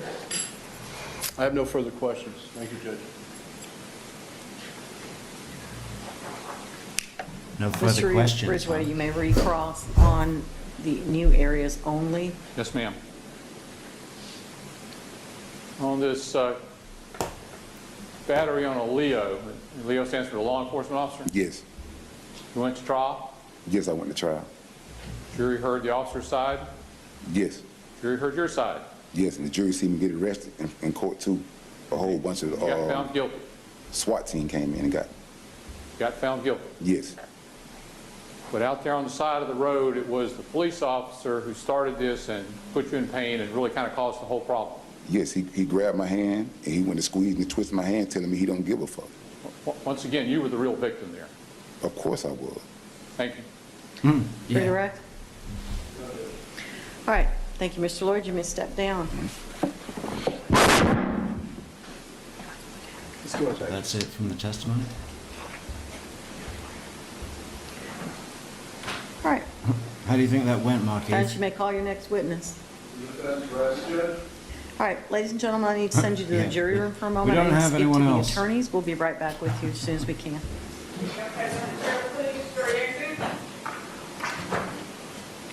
Okay, hold up. Hold up. Hold up.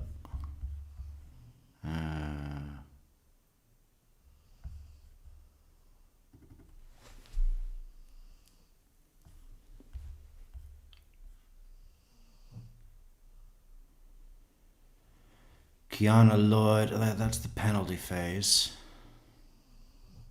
Trial day 1, Ronald. Have a look at that. It's quite long. Well, it's an hour and a half.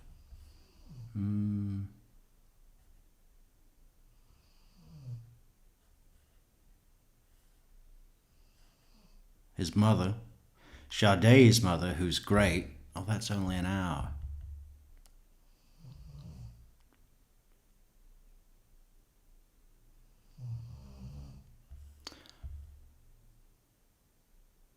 Oh yeah, because I think I did them. I think they did them as separate trials. So maybe his testimony from the. Let's see that. Or is this the penalty phase? We'll see. We'll see.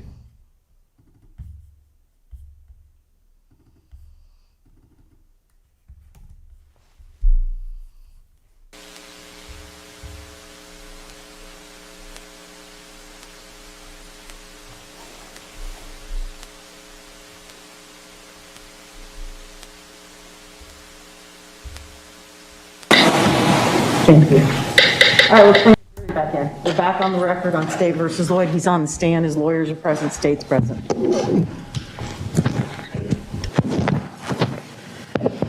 Jury ready?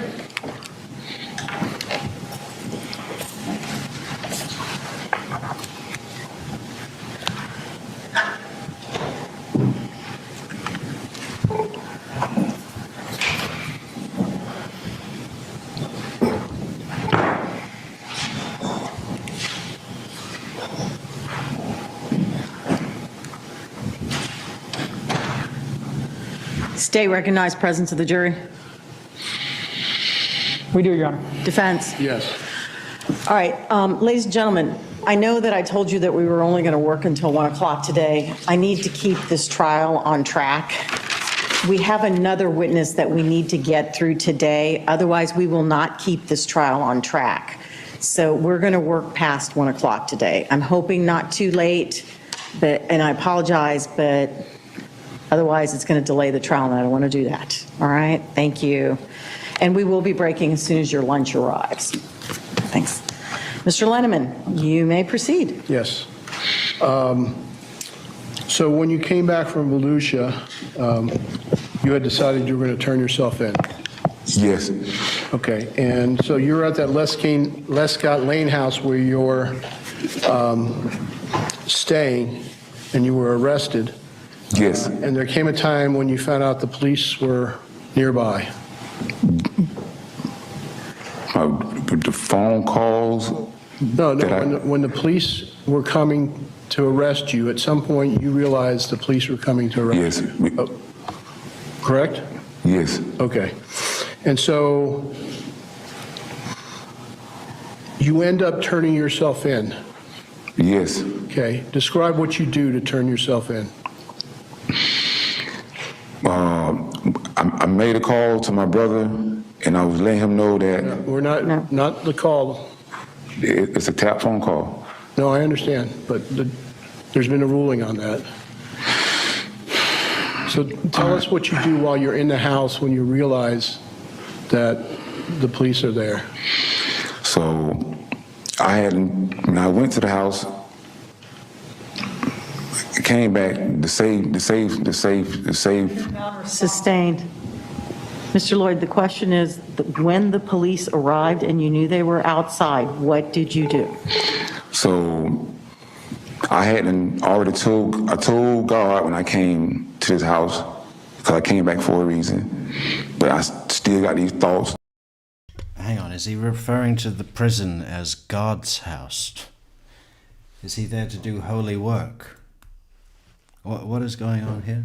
I mean, sometimes when he goes into his delusions, I don't know if it's an act. I mean, what was the defense tactic? They had a lot of leeway, right? He wasn't up there for as long as, say, Charlie Adelson, but quite a while. Charlie Adelson was just over a full day of direct testimony to Daniel Rashbaum, then Georgia, What was the defense tactic? Were they just trying to say that he was in fear for his life, or that he has mental problems? Believes that the police is trying to kill me. Because but I if came they were back trying for a to reason. demonstrate his... Can't talk about. Because if they were trying to demonstrate his mental problems, mission accomplished. Is it enough to get a by reason of insanity? No.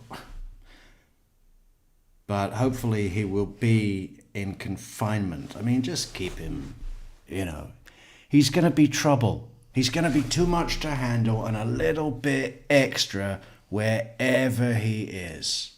Imagine being a guard. Imagine being a prison guard. Now, I don't think prison guards, it's not a great job, right? It doesn't attract the kind of people that I would probably choose to associate with, in my experience. Yeah, not really. But you gotta feel for them dealing with a guy like this, day in, day out. I mean, for your entire career, right? If you work in that prison for a whole career, what's that, 30 years? This guy's doing life. If you happen to work in his prison, think back to your very first day on the job, right? And imagine every single day since then. Now, if you're already retired, right up until your last day, if you're still working, then up until this day, and it's continuing for the foreseeable, every single day you have to deal with Markeith in your work, in your line of work. I mean, and it's not like they're well paid. Fucking hell. You know what I mean? What a drag.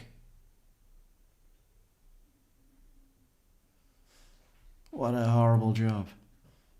So yeah, just probably for the best that we keep him as confined as possible. So I told him, when I take this off, if I put it back on, I'm not taking it off again. So I took everything off, the vest, my shoes. I took all my clothes off because I haven't had a good sleep. So I wanted to sleep. I wanted to rest. So I had this roof over my head. So I took everything off and I went to sleep. And the next morning, I made calls trying to turn myself in. So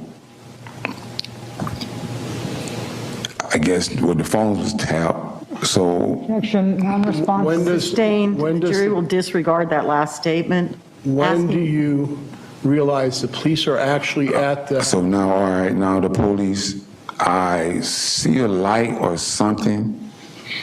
Can't quite remember exactly what it was, but it was something that alerted me that something was going on. So I looked out the glass, thinking I see a copter in the air. So I go to the back door. And I kept the door, the sliding door open. Hold on 1 second. Are you having trouble? I can't hear you, I'm sorry.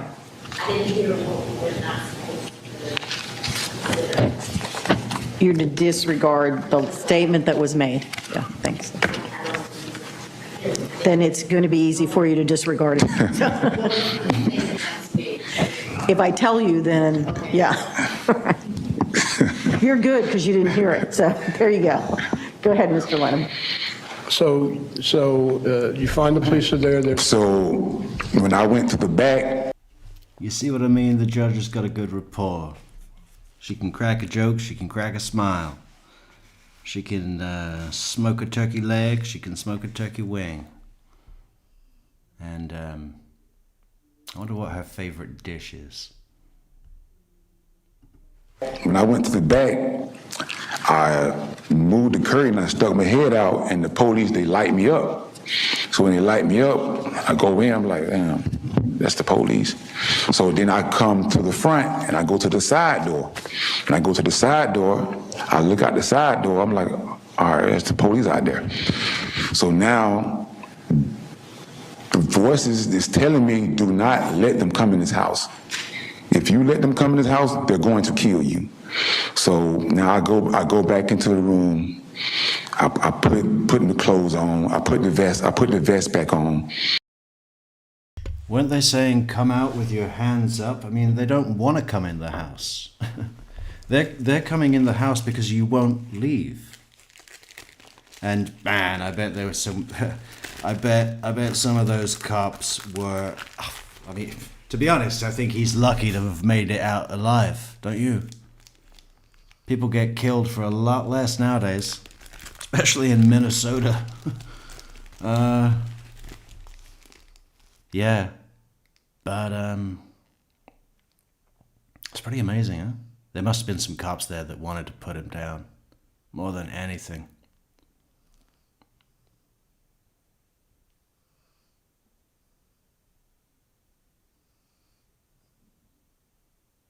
I think they must have been really talked to by a superior officer for,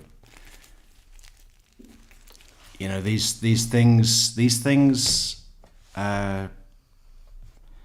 granted this is a bit of a different situation, but shooting of a black man has turned to riots pretty quick. Even happened in London. When was that? 2011. The London riots. That was a big one. That was because a black guy got shot. But yeah, so no, I think politically, and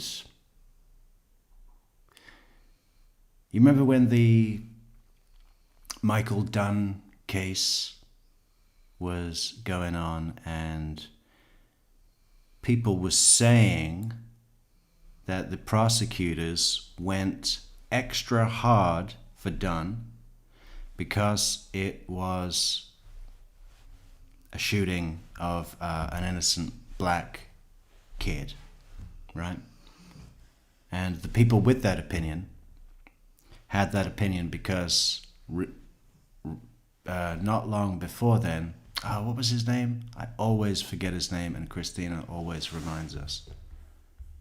Trey something. What was his name? Trayvon. What was it? Something. So I don't know if before Markeith was apprehended, there had been some other touchy incident, and I don't mean that with a negative connotation to anybody, just, you know, a touchy subject. Would a superior come out and say, listen, okay, we cannot, you know, I mean, if you really, really need to, obviously use your discretion, but really try and not kill this guy. I know he took out Deborah Clayton, and a lot of you are going to want to kill him. But we can't take that risk right now. With the climate around that other incident that was, we just managed to keep the peace and not have a riot explode. We can't handle any other pressure right now from, you know what I mean? They must have had a speaker, because I'm just amazed that he made it out alive. With a couple of good boots to the head. Anyone been kicked in the head like that? I have. I didn't lose an eye. And then I go to the front door. So when I go to the front door, I get down on the ground. I make myself small just in case they just start open firing on me. But I came back for a reason. And so I got down, I got small on the ground. So just in case they start firing at me, I didn't want to make myself an easy kill. So I got down on the ground and I opened the door. So when I opened the door, I had my shirt or hoodie, and I waved the flag, I waved the flag, how the surrender flag, how you learn on TV. I waved the surrender flag, knowing that I'm surrendering. I waved the surrender flag, and I throw the shirt out. I closed the door. So I opened the door again.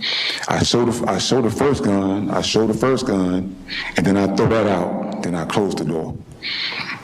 I open the door again. I show the other gun, and I throw that out, and then I close the door. Then I opened the door again, and that's when I came out crawling on the ground, and I came out crawling just in case if they start open firing on me, I wouldn't be a big target for them. So I got myself low on the ground. All right. And so you were arrested, and Yes, and charged for this particular case. Yes, I crawled out to the road. Sustained. So you crawled out and you surrendered. Yes, Okay.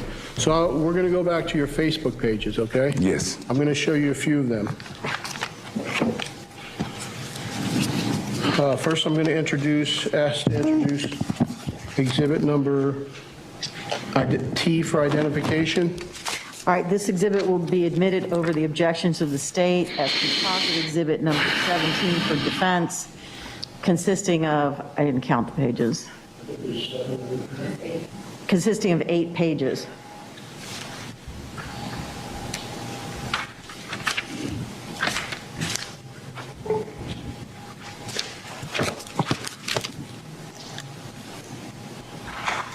So between July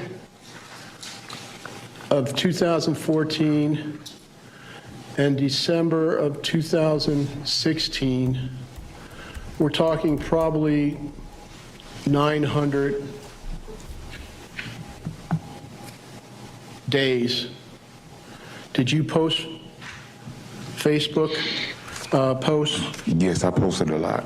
multiple times a day? Yes, Because we got to 30,000. yes. Okay. I'm just going to show you a few of them.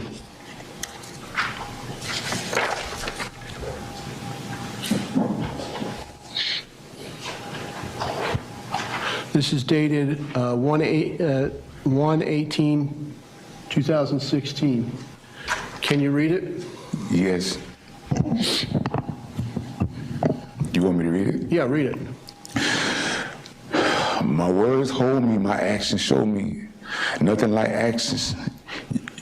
You can even think bad thoughts, but still give good actions. Words have power, and I try to watch the things I say. Hang on, I have a feeling this is going to be long, so if we could just go through it piece by piece together, I think that would help my brain. I don't know about anyone else's. I don't know if it's a poem, a song, or a letter, or what. I don't know. Markeith, the floor is yours. Yes. You want me to read it? Yeah, read it. My words hold me, my actions show me. My words hold me, my actions show me. What was it? Yes. That doesn't even rhyme. Hold and show. Okay, it's an approximate rhyme. You want me to read it? Yeah, read it. My words hold me, my actions show me. Nothing like actions. You can even think bad thoughts. What the fuck? Nothing like actions. You can't even think bad thoughts. But still give good actions. Words But have still give good actions. This is not clear. This is already a mess, Markeith, and we're the second line. Or fourth, maybe. power, and I try to watch the things I say. In my relationships, I want words of life and not words of death. I know sometimes I get out of word, but the person I deal with, I try to speak without the curse words. Just listen to that word, curse word. It sounds evil, the words we use with the people we claim to love. And you might mean no wrong. Sisters calling each other bitches, niggas calling each other's bitch, but we are causing harm to our minds, overloading on some BS bullshit. We need to reevaluate our minds in school. We need to reevaluate our minds. Someone needs to evaluate your mind. Are you sure he's competent to stand trial? What the fuck? Get him out of here. Just, load him up with 30 cc's of shut your trap and lock him away. We need to evaluate our minds, schools and the slave tools we use to raise slaves, our children. Let's be free. What? Schools and the slave tools we use to raise children, our slaves. Markeith, I'm not sure that this is a winning platform to appeal to the jury's sense of humanity, or seeing any in you. Levels of truth. I love the truth. If this is a request for clemency, I'm going to let you have one more shot. Go back, think about it for a day, come back with something different. Something different. Be told the truth and hurt my feelings than you lying to me and hurt them even more. Cause with lies they have played with our life. They have played with our life with the lies. Oh my God, can you imagine getting this letter or text or whatever? Because these words and lies have played with our life and lies of life, and I lie down at night and I put my lie pillow next to your pillow and I say, I love you. What the fuck? Where is he going? And I don't know if it's like, I'm not even sure if it's a declaration of commitment and love or if an anger message, which it because I think it's the same thing with Markeith, right? He shows his love with rage. They have with the lies which is a thing that people do, isn't it? I've seen that before.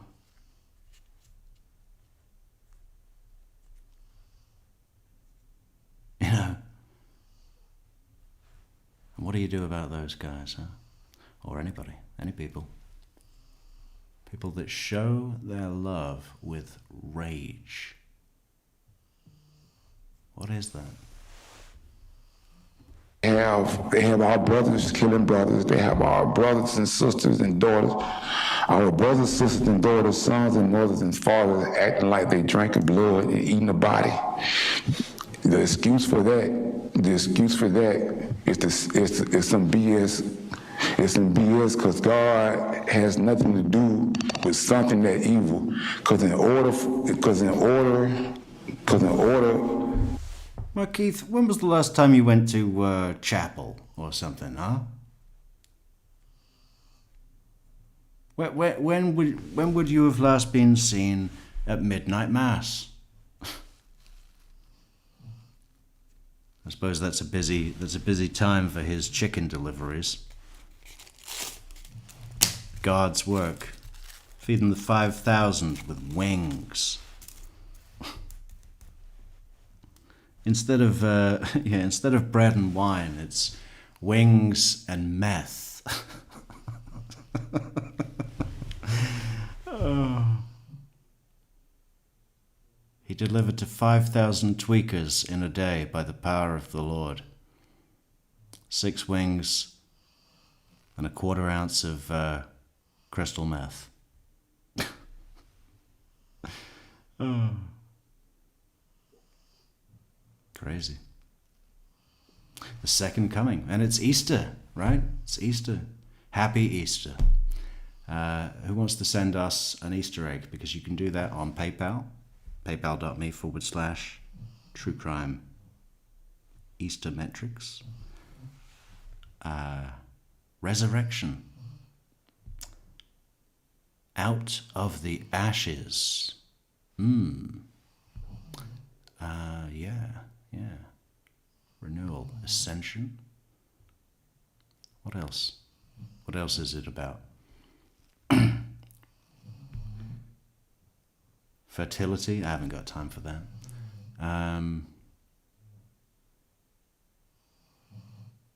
What else?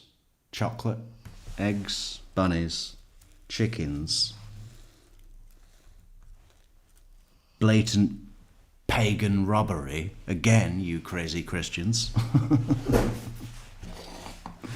Why are you stealing our holidays? Well, not my holidays. Their holidays. The pagans.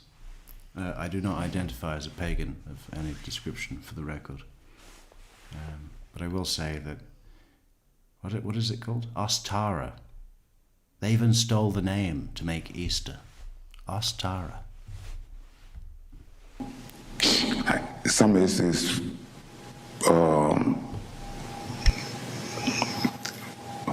like, let me see, because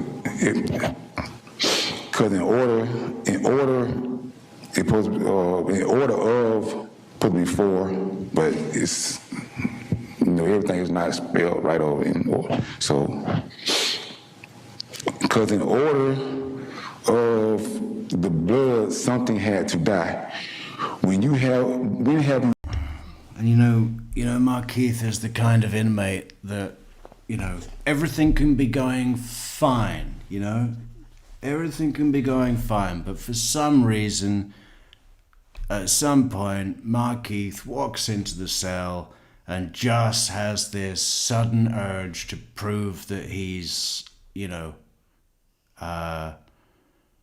dominant or something. And he'll just say, give me that apple that you're half eating, right? That you're eating and you're halfway through. Give me that apple. And you look up and you say, what the fuck? Give it, that apple is mine. And you just give it to him because it's easier. you ever seen a movie where God was drinking blood or eating a body on any level? None. But Have you ever seen a movie where God was drinking blood or eating a body? No, but I bet I could find one.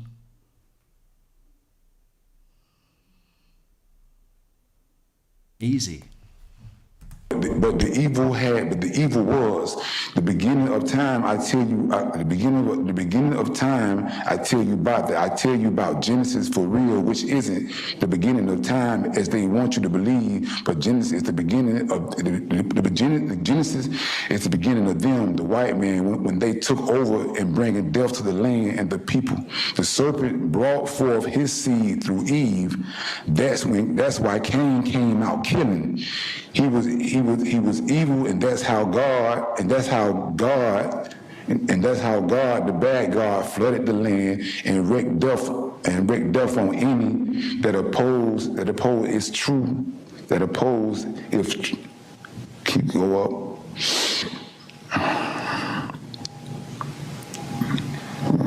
Wreaked death on any that oppose if that's true, but I still don't believe the devil can destroy all of God's creation.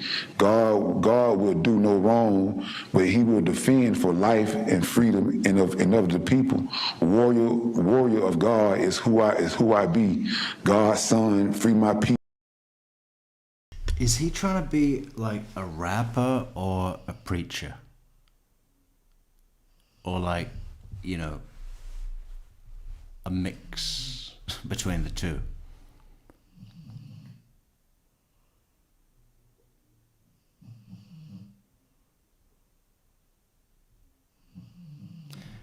But one thing is clear, in his mind, this makes sense. People, free my people, and this ain't no dream. I'm woke on you, devil. Even if you got to come, even if I got to come to hell and free minds, I'm coming. He sent me for you. If it wasn't for you, he wouldn't have had. If it wasn't for you, need not I come.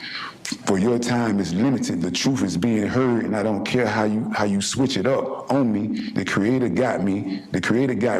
And I got me. I walk through the valley of death and fear no evil, because evil fears me. The Creator is my light, and the Creator is my light, and I am my own protector. With my mind, with my hands, with my feet, I defeat my enemies. No weapon formed against me shall prosper. So who shall I fear when I'm with Him and Him with me? Yah, kill me, I'll be back. The system want me dead. They killed Trayvon, Tupac, and many others. Peace, God. All right? What does that mean? What are you talking about? Just talking about that goes back to when I say you can even think bad thoughts but still good actions. I know some of the stuff I say is not good because you can't let their hate become your hate. But at that time, I'm mad and I speak in anger. But I love everyone until I know not to. But what I won't do, I won't love my enemy, and I won't waste my energy hating you either. All right. Show you another one. Should you read that? Yes, we know this about our people, scared to face the truth when they kill us in our face. The time is here, I am here. They know who I am love, I am truth, I am love, I am all power. You will not continue to kill mine while I'm here and kill me. I'll be back with two more just like me.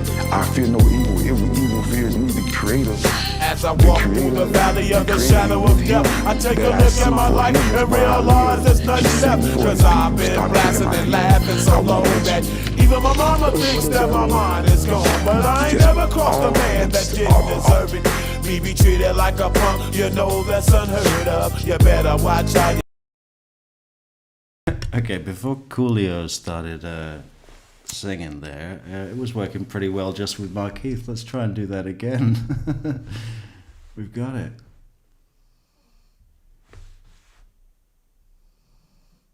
Or we could just get any backing track. Let's just get a random hip-hop backing track, right? We'll probably get it royalty-free too.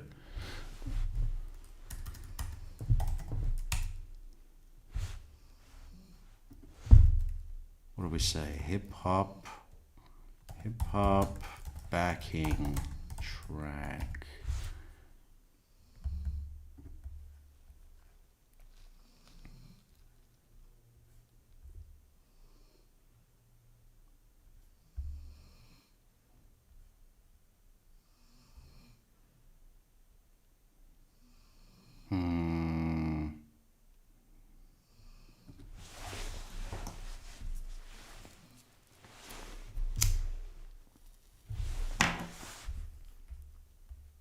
Oh, that might work. Yeah, let's try that. Let's try that. This will be good. Okay, let's cue you up, Markeith. Maybe we're gonna make him a star. What if someone really likes this and downloads it? Who gets paid? Me. On PayPal. Support us on PayPal. I think when we've only got 9 people in the stream, I don't really care if we break the copyright law. So thank you, Coolio, for letting us play your bit of Gangster's Paradise there. It's probably Markeith's favorite song, am I right? What are we doing? Gotta do this. Gotta put Markeith back just a bit. When he's reading. And now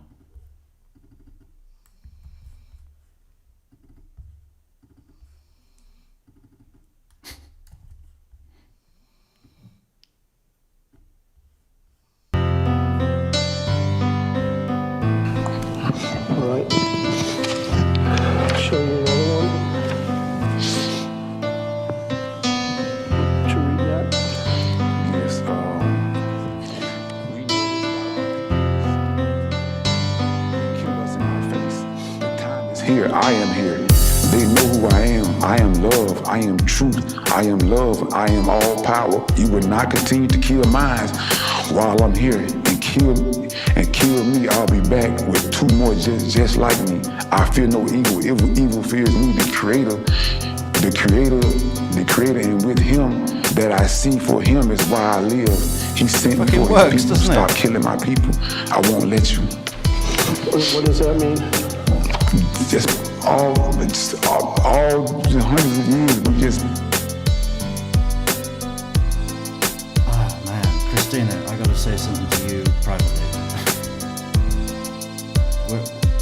How do I stop this? I need to think. This is genius. Being dying at the hands of the system, and it was the same people that created the system. Those the same people that was hanging us from trees, and we still get killed to this day. Whether they're killing us in the street or whether they're killing us in the court. I think we're fucking onto something here, man. All right, let's try a different. Let's try a different vibe, right? That was a kind of nostalgic, you know, contrite vibe, right? But let's go for something a bit more upbeat and see if that works as well. What do we got? What's this? Dope hip hop beat. Okay. That's even from the same year as the crime. Great. That's attention to detail.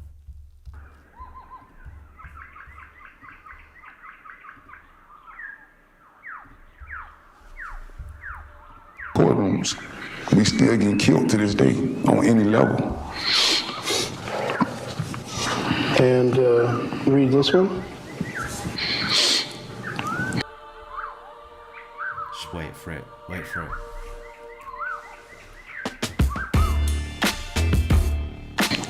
Give him good ideas, and the police good to be if they working and not be with the shit, not be with the shit or with master. We need good ones. And what does that mean?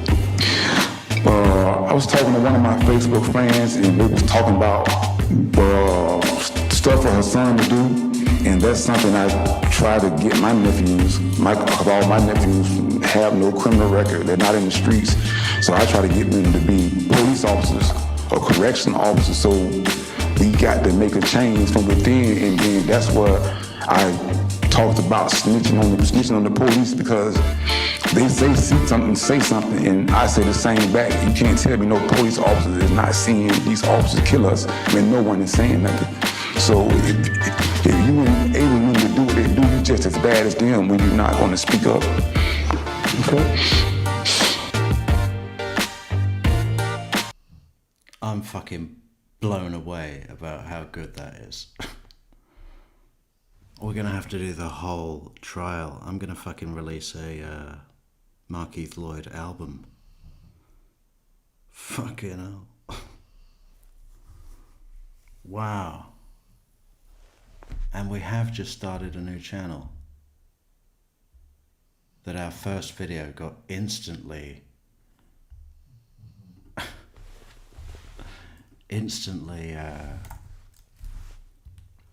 copyrighted. Don't fuck with AC/DC. But it's good. We did put it up somewhere else. Everyone to check that out because it's fucking, I love it. I love it. I loved making it.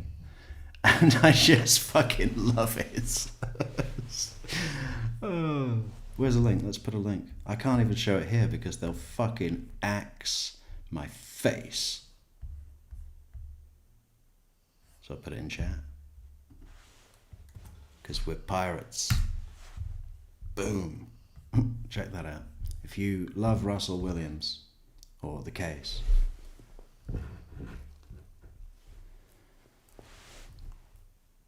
I mean, I was going to say if you don't like AC/DC, but I mean, it's just a stand. It's such a famous song. And it's appropriate. Anyway, we need to get back to the trial, but fuck it out. Hip-hop Markeith. We got to go through that properly and make something real. Christina, we got to speak about this. We've stumbled onto something great.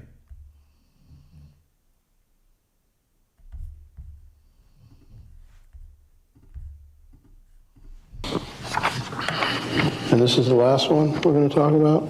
We only did some selective ones, Mr. Loyd. I'm just going to play the music anyway. Okay, go ahead. Man, this is deep.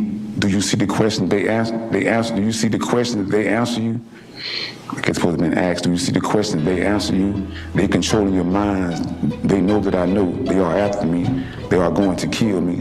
The white man is Cain, the serpent's son. What are you talking about there? That the system is going to kill me. Cain, the serpent's son, it The says police is right going to kill me. And I always believe that. I always believe that because it's happening right in our face, and I'm not conscious of what's going on. I can't act like it's not going on when it's happening to me and my ancestors and the people that look like me. So that's my reality. It's like Markeith is trying to act like, hey, look, I'm a paranoid schizophrenic, so I think everybody's trying to kill me. I thought a fucking squirrel in the park had a gun. I told the squirrel to get down and show me his fucking hands. And he did not comply. He just ran away. And he was too quick for me to shoot. He's trying desperately to say, hey, listen, I think everybody's trying to kill me, so, that's why I did what I had to do. But, he doesn't realize that he's just fucking cementing everyone's view that he's a dangerous criminal and shouldn't have a place among us in society.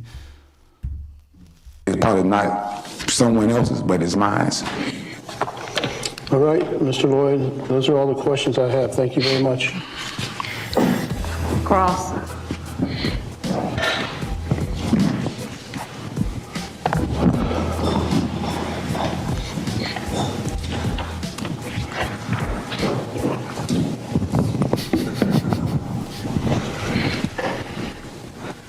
Mr. Loyd, you just told us that, according to your testimony today, Where's Michelle? I want to know what's going on with the party. This guy starred in the movie The Departing. Look at him. Just his head. Mr. Loyd, you just told Fucking hell, it's not even in the middle. Why would you part your hair there?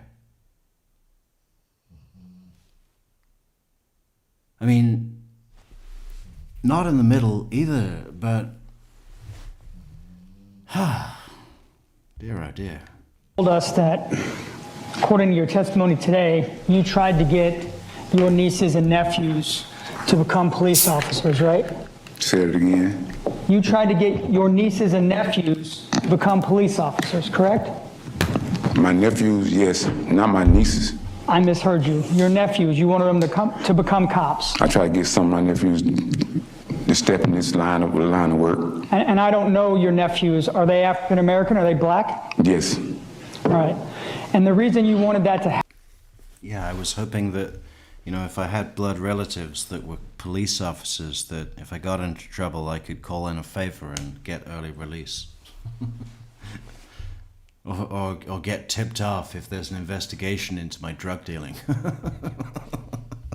Yeah, I wanted my nephews to become cops, yeah, definitely.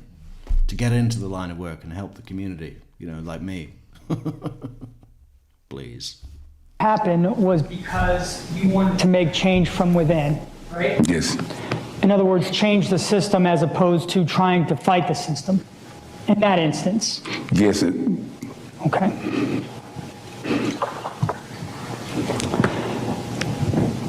Isn't that what Deborah Clayton did? What you mean is that what she did? Deborah Clayton, the woman you murdered, was a police officer, right? Yes. She was an African American police officer. Yes. Do you have any reason to believe she wasn't trying to change the system for the better? I don't know what she was doing, but at that time she was trying to kill me. Right. Because it wasn't about race for you, right? What you mean, race? When you killed Lieutenant Clayton, it wasn't because she was black, right? Certainly. No, it wasn't because she was black. It wasn't because she was a police officer. It was because she was I believe someone was trying to kill me that shot at me. Because she was trying to bring you into custody for the murder of Sade Dixon. But that don't mean you have a right to shoot me just because I'm running. Okay.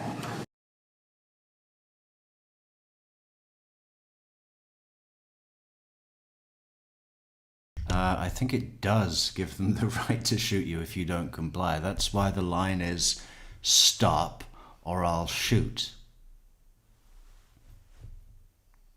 Unless you're in England where they say stop or I'll say stop again.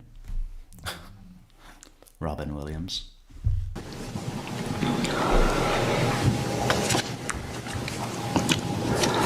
I want to go back and I want to understand why.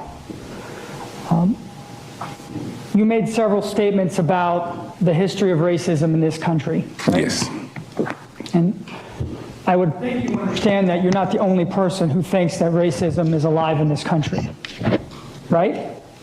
Yes, but I can't speak for no one else's thoughts. I'm my own man. Well, when you post things on Facebook about racism, people agree with you, right? I don't know whether they agree with me or not, but everyone has different thoughts. You have some people who agree and some people who don't agree. So you were angry and have been angry about the history of racism in this country, correct? Of course. And you were angry about your view that law enforcement officers were part of that racism. Yes. Right? And that made you want to kill law enforcement. No, not just law enforcement, the system, period. Right. Onto my housing. Hold on. Let me ask my question, okay? Go ahead. Law enforcement was part of that system. I wanted to kill houses. Not just police officers, but where they live as well, the building. Right? Yes. And that's why you wanted to kill them. No. No, it's not? No. Explain that to me, please. First of all, before Walmart ever happened, I was trying to turn myself in. No. You just told me to explain it. Explain to me why your desire to kill law enforcement did not result in the death of Lieutenant Clayton. I never had no desire to kill law enforcement because I never killed a law enforcement. I wasn't out there killing law enforcement. You know how many black innocent people got killed before Deborah Clayton came along? So we all know Deborah Clayton was an innocent black person, right? I said, do you know how many black people was killed before Deborah Clayton ever came across my path? So let me ask a better question. Yes, ask a better one. I didn't see any posts from you on Facebook referencing the ones about officers referencing the death of innocent black people. Say it again. All the posts that you posted about killing officers, they didn't reference innocent black people. It was happening at those times, and I was speaking out at those times. So of course. it's your belief that you were posting because it was related to the death of... It's not my belief, that's a fact. Okay. But you would acknowledge that the post about the dead officers in Dallas never referenced anything about killing African Americans. Right? That's the time when they killed Philando Castro and Alton Sterling. My question was, does your post reference that at all? That's what I posted it for. You want to interpret it and mean what you want to mean, but I'm the author. Okay. Okay. Now, you've already testified here today that you don't believe you have a mental illness, correct? No. Right? But you recognize that your attorneys have hired an expert on your behalf to say that you have a mental illness, right? That's not what they're saying. It's not? No. Okay. So if they say you have a mental illness, that shouldn't be listened to. What they're saying, it was insanity at the time because of the heightened sense, the studies that they did, and my belief was already at the time. And then what the law enforcement was doing after the incident happened with Sade, what the news was reporting after the incident happened with Sade. So it sounds like you have a pretty good understanding of what the expert's going to say, right? I don't know what he's going to say. Well, you just sat there and told me what he was going to say about heightened awareness. Because he asked me about my life, and I told him about my life, and just like they said, it's a process, whatever kind of process they do, and they ask about my life, they ask about my childhood, they ask about all these stuff, the same questions that he asked, and I guess they come up with whatever they come with, and they asked about the situation and my beliefs. And then my beliefs at the time and whatever they came with. So they said... In other words, Markeith, it's your last chance to say anything ever to anyone who has to listen to you. And you're making the most of that opportunity while it's here. Right? The insanity at the How do time, you know because that's what they said? believe. How do you know what they said? Because that's my What Dr. lawyer. Toomer said. Because I'm talking, my lawyer decided. That's my lawyer. So he discussed it with you. Yeah, my lawyer decided this. Now, the first time you were ever diagnosed with a mental illness by a mental health professional was after you committed this murder, right? No. No, that's not right? No. When I was in Laurel Oaks, they tried to tell my mom I was crazy. That's what they said. Right. I didn't believe that. But they told you that you didn't have a mental illness, didn't they? They told me, I told my mom I was crazy. When I first got evaluated, they said they didn't see anything. And the only way I would be able to stay if I admit myself. And the only way I would be able to leave if my mom signs me out. And they told my mom I need a long term. They tried to keep me 3 years and said I was crazy. And I told my mom to come get me. And you were never prescribed any medications? No, I don't believe in medication. No, I didn't ask if you took them. I said you were never prescribed any medication. No, I left there. Okay.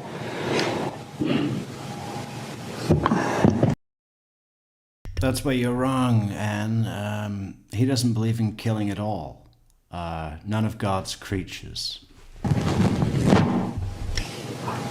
You thought your mom sent you to Laurel Oaks because you were dealing drugs, right? Yes, she wanted to show me that selling drugs meant a way of life. But then when I got there and they went to talking to me, they went to talk about some other stuff.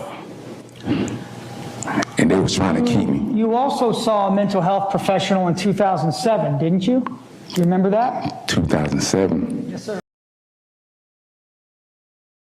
Yeah, I guess those sessions ended when the mental health professional took his own life. The end of his tether. There's no way back up from however deep that went. Fucking hell. I don't know, 2000, what mental health special?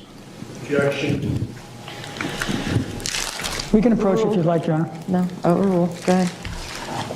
I actually would like to approach on this topic. Okay. Ask your question. All right.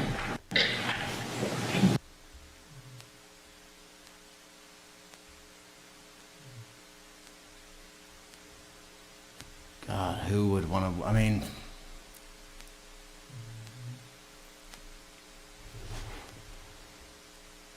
who would want to work in a courtroom, huh? In any capacity. Or maybe the lawyers, but even that, I mean, just the whole thing.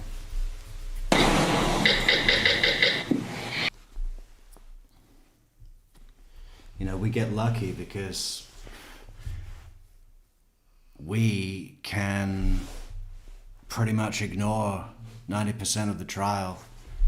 Like with Corey Richins, that was a pretty good trial, but you know, a lot of it was like, okay, this is... Did you file your report? And how do you know that the signature on that report is your signature? I remember writing it. Okay, and when you say writing, do you mean with a pen? Or I wrote my signature with a pen. It's just like, fuck it, hell, get me out of here, right? We can skip forward and say, okay, show me, you know, Love Puppy. Or show me that private investigator guy with the neck brace. We can pick and choose. Jump to closing arguments. I've had enough of this. You know, but the people who work there, they have to sit through everything. And even in breaks.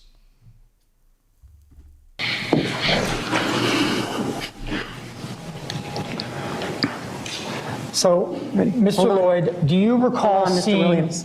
I'm Court sorry. reporter's not ready. All right, go. Do you recall seeing a mental health professional in 2007?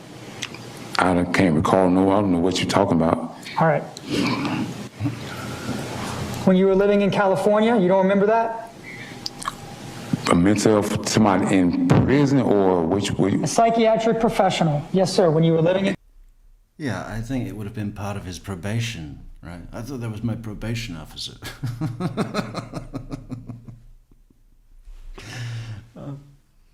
California. Every time you travel from a prison to prison, they make you go through. Hey, Spacey Dove, are you just joining us back? You missed a fucking bit of genius. That can we recreate that with the backing song? That was amazing. That just worked. We got to release a whole album tomorrow. Markeith Loyd, hip hop. Oh, yeah. Screening. Right. So every time you go through screening, they ask you questions. Everybody answer the questions that they supposed to answer to get the screening over with. And part of that screening was a psychiatric evaluation. Okay, we'll have to go back. I think the best one was the sad one. Oh, I guess the best one was what was it? Gangster's Paradise.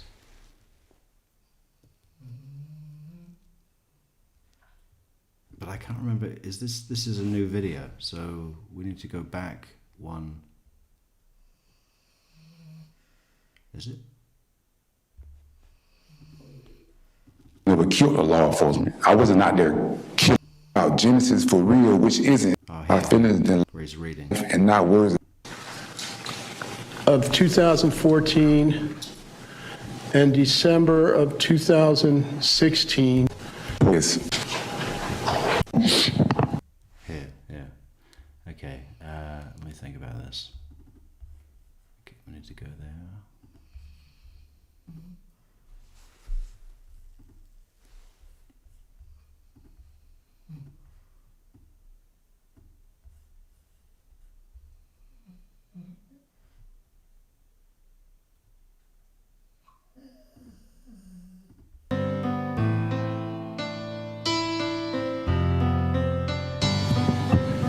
You want me to read it? Yeah, read it. My words hold me, my actions show me. Nothing like actions. You can even think bad thoughts, but still give good actions. Words have power, and I try to watch the things I say. In my relationships, I want words of life and not words of death. I know sometimes I get out of word, but the person I deal with, I try to speak without the curse words. Just listen to that word, curse word. It sounds evil, the words we use with the people we claim to love. And you might mean no wrong. Sisters calling each other bitches, niggas calling each other's bitch, but we are causing harm to our minds, overloading on some BS bullshit. We need to reevaluate our minds in school. We need to reevaluate our minds. We need to reevaluate our minds. Schools and the slave tools we use to raise slaves, our children. Let's be free, lovers of truth. I love the truth. I'd rather be told the truth and hurt my feelings than you lying to me and hurt me even more. Cause with lies, they have played with our life. They have played with our life. With the lies they have. With the lies they have our brothers killing brothers. They have our brothers and sisters and daughters. Our brothers, sisters, and daughters, sons and mothers and fathers acting like they drinking blood and eating the body. The excuse for that is some BS. It's some BS because God has nothing to do with something that evil. Because in order, some of this is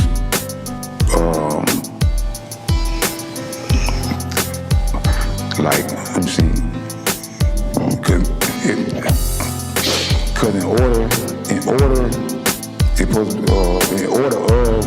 put me forward, but it's, everything is not spelled right over anymore. So, because in order of the blood, something had to die. When have you ever seen a movie where God was drinking blood or eating the body on any level? None. But the evil was the beginning of time. I tell you, the beginning of time. I tell you about that. I tell you about Genesis for real, which isn't the beginning of time. time as they want you to believe, but Genesis is the beginning of Genesis is the beginning of them, the white man, when they took over and bringing death to the land and the people. The serpent brought forth his seed through Eve. That's why Cain came out killing. He was evil, and that's how God, the bad God, flooded the land and wreaked death on any that oppose is true, that oppose is true. How fucking good is that? I mean, we gotta do something with that tomorrow, man. We can really polish that up. There's something there. Wreak death on any that. And even though you'd been robbed, you kept right on delivering the chicken at night, correct? Yes. Even though you knew it was dangerous. Yes. And you did that because that's the way you made the most money. Yes. And taking less money to do a less dangerous job would have been a problem, right? Yes. So, as far as my bills and maintaining in the streets. So your extra 2 hours shift delivering the chicken wings was really worth that much, huh? It was gonna make such a difference to not do those hours that you continued to work after getting robbed at gunpoint. Okay. And there weren't any extracurricular activities going on. No drug dealing on top of the chicken delivery. Okay. yes, sir? Where is So the then you had evidence to, prior to the murder? Where is the evidence? Where is the solicitation and conspiracy evidence? The state couldn't show that because there wasn't any evidence. There wasn't any evidence, but there was evidence of a great cup of coffee from Spacey Dove. Thank you so much, Spacey Dove, for those cups. Very much appreciated. according to your testimony, get the guns to protect yourself, right? Yes. Now, at this time, you were a convicted felon, correct? Yes. And you knew that it was against the law for you to possess firearms. Yes. Right? But God's law, I can carry it. okay, so you disregarded the laws of the state of Florida for that decision. For God's law, I have a right to protect myself like anyone else, and I was paying taxes just like you and everyone else. So just because you made a law saying I can't do nothing, y'all made laws saying my people wasn't humans. What that supposed to mean? Does that make it right? Right. Does that Okay. make the law right when the law says I'm not human? So you obey the laws I that know. you think are appropriate. Is that fair? I follow God's law. Okay. We'll talk about that in a minute. Okay, we'll talk about that in a moment. So you knew it was unlawful to do what you were doing, Can't wait, right? Markeith. It was against the law. Yes, sir. And in fact, you told your probation officer that you had been robbed, right? Yes, the second time because it was reported. I took them both times. Yes. Right. And he told you you should get another job, right? That's what he said, and I asked him where. Just the best job I ever had in my life. I make $1,000. Yeah, it was the best job I had all in my life. Not only could I deal drugs to the customers freely, but all the other drivers that worked there were scared of me enough to volunteer to deal my drugs themselves and bring me the profits. It was the best job I ever had. Oh, Markeith, you are a picture. A week. I'm running the store. I can hire anybody I want. I was helping my people. I hired my son. I hired my stepdaughter. I hired friends. I can hire anybody I want, you know. I just give them a fucking old polo shirt to wear and a little baseball cap with the chicken on it and a bag of drugs, and I say, get to it. I could hire anybody I want. Family, my son.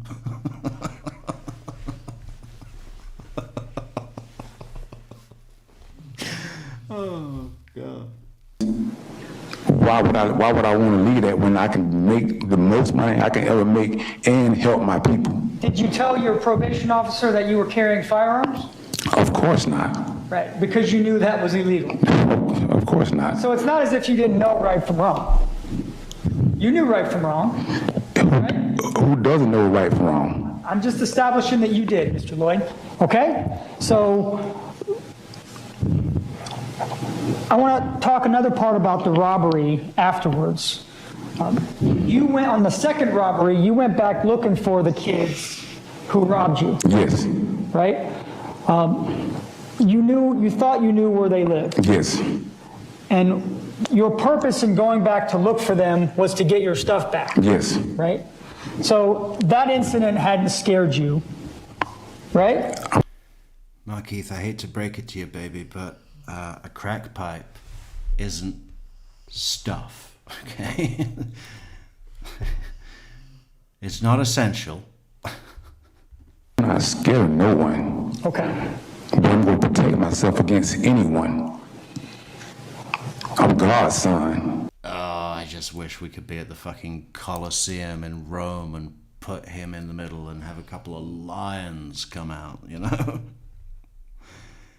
This should be a good show. You see the guy in the middle? He's powered by God. He'd probably have a good go, wouldn't he? But he would get torn to pieces. How shall I feel? So I'd like to now fast forward to when you were discussing the night that Miss Dixon was murdered, okay? Yes. She didn't invite you over there that night, Yes, she did. okay? And is it your testimony that she did that via text message? She called me on the phone, and she was delivering text message. Okay. And matter of fact, the first message she texted me was, "Don't expect no baby." Don't expect no baby.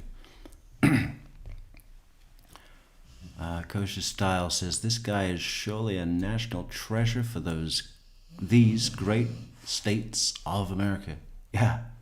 Yeah, they're working on the statue right now in where is it? Jackson? No, Orlando. Carver Shores is going to have a 150-foot high,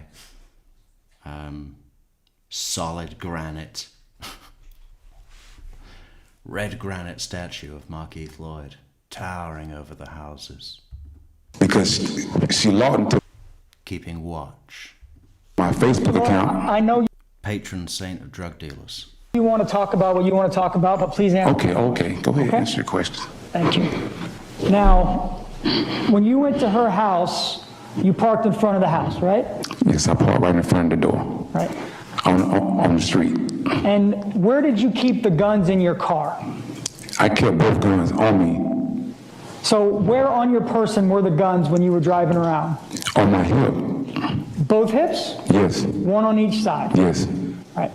So you were angry with Miss Dixon that night, right? negative. No. She was angry with me. I broke up with her and took her home. Checked the text message. So why would you go to her house that night if you weren't angry? Because she asked me to come, and she was pregnant with my child, and I know her mother wanted her to get an abortion. So when I broke up with her and took her home, now she's back with her mom. So when she logged into my Facebook account and went into my direct messages, Mr. Lloyd, you're going off on a tangent, right? it's not a tantrum. You asked me a question. Go ahead. No, Mr. Markeith, everything with you is a tangent. Lenneman, no sidebar. Continue, Mr. Lenneman, I have ruled. We're done. Move on, Mr. Williams, or go on, Mr. Williams. Thank you, Your Honor. The idea of Miss Dixon not having your child upset you, right? No. It didn't? What I broke up with Miss Dixon was about lying. No, Mr. Lloyd, listen to my question, okay? You really wanted to have that child, didn't you? Yes, I want kids. Right. As many as I can have. So the idea of her not having the child upset you. I'm not saying that's why you did what you did. I'm saying her... I want kids, as many as I can have. Translation. My need for control will never be satisfied. You know, there'll always be one more person that I can bring under my command. The idea of her not having your child bothered you? No. It did not? The reason I went around there because I wanted a child, and I know her mom wanted her to get an abortion, and she's upset with me. And she gets an abortion, guess what? God gave her that right. But that don't mean I'm not going to try to talk. Hey, there's Jalise. Jalise, I know from the Wall of Stars. Look at that. Hey. So great. We've got to create some space. We've got to free up, well, not free up some space. We just got to bring it all down. That's what we should do. Let's make that happen. Talk to her to let her see the light. Okay, so you want to stop her from having an abortion? I didn't want her to get an abortion if that's what her mom would try to send the road to send her down. And when you got out of the car to go see your pregnant girlfriend, did you leave your firearms in the car? I keep my guns on me. Right. You knew you were just going to talk to your girlfriend, right? I had the guns on me before I ever went around there. And you knew she was angry at you, right? She was upset with me, of course. Right. And you took your guns with you when you had that conversation? I kept my guns on me anyway, so it was I had guns on me before that, so go ahead. Okay. So when at some point, she pulls a gun on you, correct? After I knock on the door, her brother gets her, says that shot at Markeith Loyd. We heard your answer before. She pulled a gun on you, right? Yes, she went and got a gun. Yes, sir. All right. Now, even though she pulled a gun on you, you disarmed her, right? On the back side of the house, yes. That's right. You took the gun. Yes. So at that point, you had all 3 guns on your person under your control. Yes. Right? And then you said that her brother came out. Yes. Right? And you never saw a gun on her brother, right? He had his hands behind his back, but I didn't think that at the time because I'm not. Did you ever see a gun on Ronald Stewart at all, ever? I never said that. I done testified that already before. Okay. So you never saw a gun? I never said that. I understand. So the answer is yes. Yes, I testified that before. You know that. Gotcha. Now, it's your... Okay, I can try and find something for Donna. Let's have an experiment with that. Oh, Wall of Stars. Fantastic. Look at all the space on there now. Amazing. Yeah, I'll try and find something. It's your testimony that Mr. Stewart attacked you, right? Yes, he attacked me. Right. Now, when Mr. Stewart first came out, he suggested that you leave, right? Yes, that's what he says. And you had all 3 guns, right? Yes. And you had driven to her house, so your car was on the curb, right? Yes. Right. So there was nothing stopping you from just turning and walking away and going back to your car. Yes. Shadi never asked me to leave. She asked him to leave. Right. But certainly you knew that the situation was becoming escalated. The situation was under control now. And when he came out, I told him he was straight. Sade told me he was straight, and Sade told him to leave. She didn't ask me to leave, and you know he testified to that. So the jury can know. Oh, they're going to hear from Mr. Stewart. It's okay. Oh, okay. So you could have left, but you acknowledged that you didn't do that. She didn't ask me to leave. I didn't come to see Ron. And you didn't want to. She didn't ask me to leave, and I didn't come to see Ron. And you wanted to see Miss Dixon and confront her and continue to have this conversation. Well, she didn't invite you in for fucking fried chicken, did she? Right? That's what you wanted to do. Which they were actually eating that night, as the mother will attest to later. That wasn't some prejudiced assumption.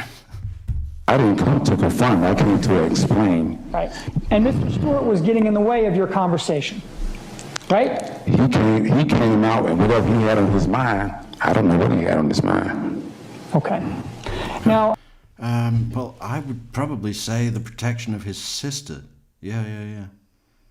Probably wanting you to leave the area until everything cools down and then maybe not come back at all. That was probably what was most on his mind.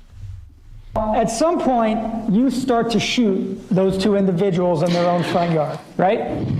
At some point after he attacked me, And we heard you say all that. I remember what you said. and he attacked me in the yard. He attacked me in the driveway, and then we went from the driveway. Make sure you bring this evidence in, because you didn't present this in the last trial. He attacked me in the driveway, and we went from the driveway all the way to the left side of the house, past the door. So when he got shot, he fell this way. And then the evidence says that these shots came from northeast of the yard, which my lawyer didn't present to the first jury. I didn't have a fair trial. The evidence says these shots came from northeast of the yard. Where her brother said I shot from, you could not have made that bullet path. And my lawyer didn't present it at the trial. So I believe you testified, let's try to stay on track, that you shot because you believed Miss Dixon had gotten her gun back. She had retrieved her gun. They fell out my pocket. You're still not sure she ever actually had it. Yes, I believe she had retrieved it. Believe is different than you saw her with a gun. Did you believe she I never testified. I would not put nothing in her hand if I wasn't for sure. I said I believe she had it, because after her brother attacked me, it went to a whole nother level, because guns are involved.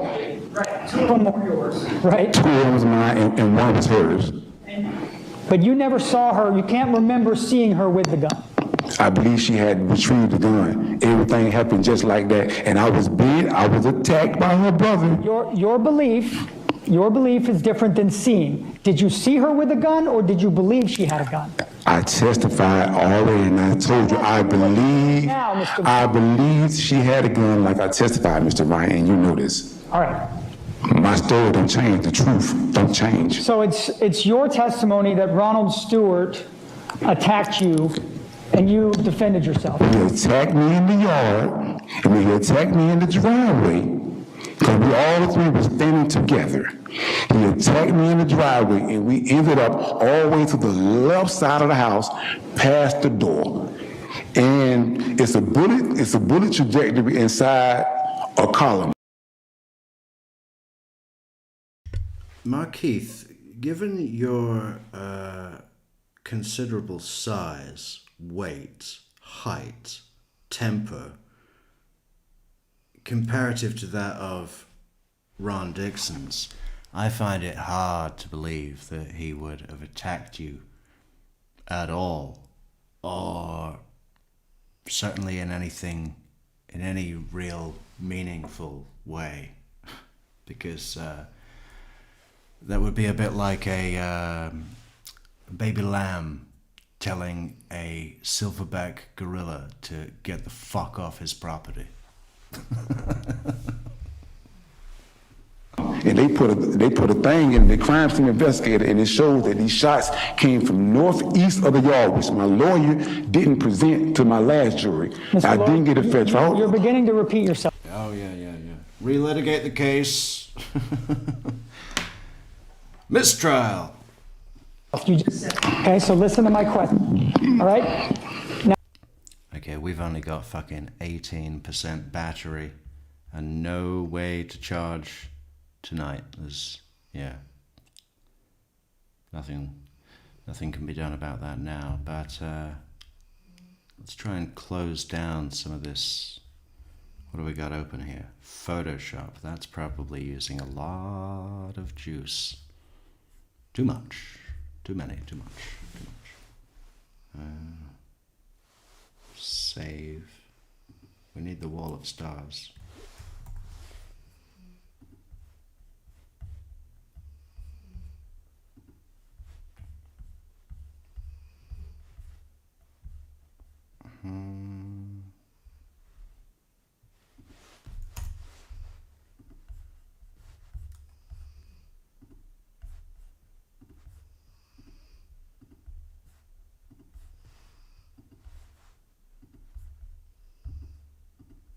I don't know why I've paused the video. Sorry, I'll just be a sec.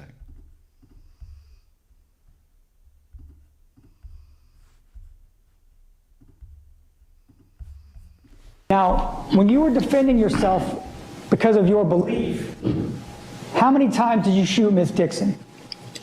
I shot a bunch of times. I was just shooting. I shot a bunch of times. Right. So I believe you testified on direct examination that you shot Ronald first. He got shot first. Right. Even though it's your testimony. Hey, Neville, we were saying earlier how Markeith Loyd makes Charlie Adelson look almost like marriage material. Am I right? God, he would be a saint. Charlie Adelson would be a breath of fresh air after one day with this guy at the park in the Swan Pedalo. That he would obviously sink. And then just have to wade through the water like the giant he is. With a child under each arm. Testimony that Sade Dixon was the one that had the gun. She had the gun. Right. And you shot the unarmed person first, right? That's the one who was attacking me. He the one who started the attacks. So how many times did you shoot Mr. Stewart? He got shot once, and like I testified before, I never even remember shooting him twice. He said he got shot 2 times in the leg too, but I only remember shooting him once, like I testified. So you would agree that you shot Mr. Stewart more than once?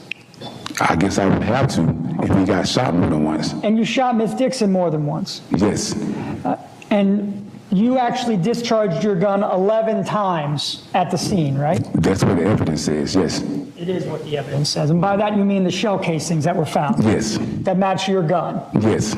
Okay. And there were no shell casings from any other gun that was fired that night, right? No, but her gun was loaded with one in the chamber. Right. That she went in the house and got for no reason, because she was in her feelings. And it was never fired? No. The only person who shot that night was you? Of course.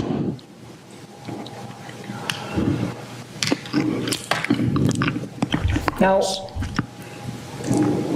on direct examination, you described shooting Miss Dixon and Mr. Stewart and then running to your car, right? Yes. You left something out. You want to tell members of the jury what you left out? I got to ask your question. When you testify, you don't just get up here and talk. You see how it goes.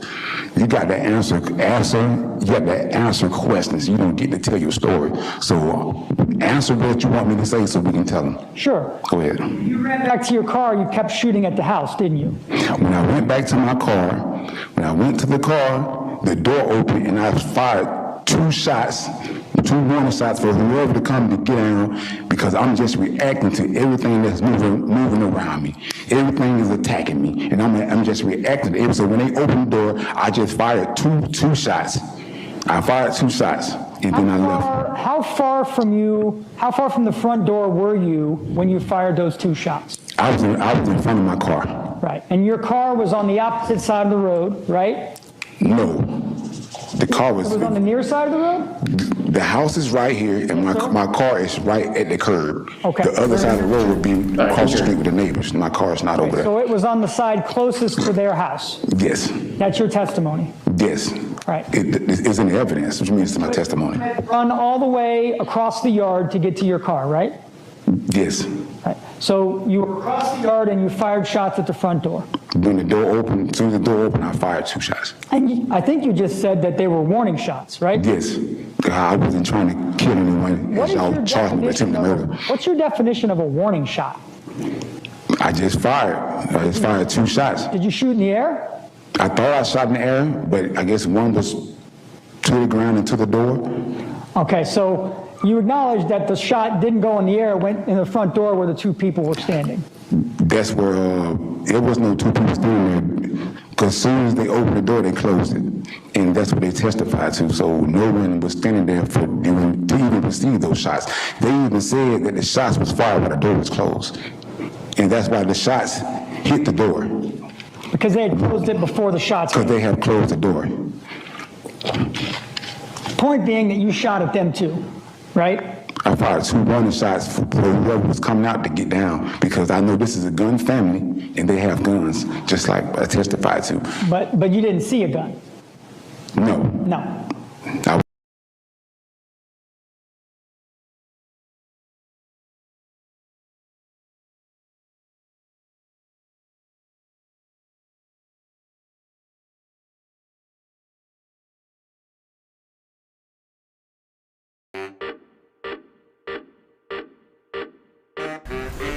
Thank you for letting me speak.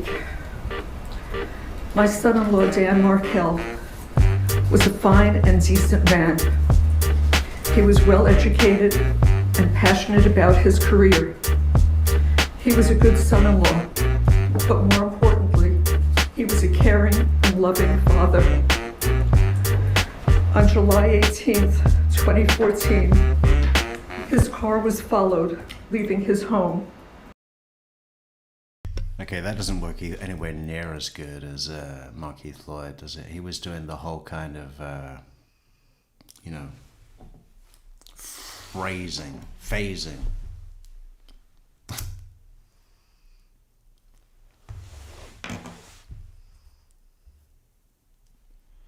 But we could do a mashup. We'll have to do a mashup.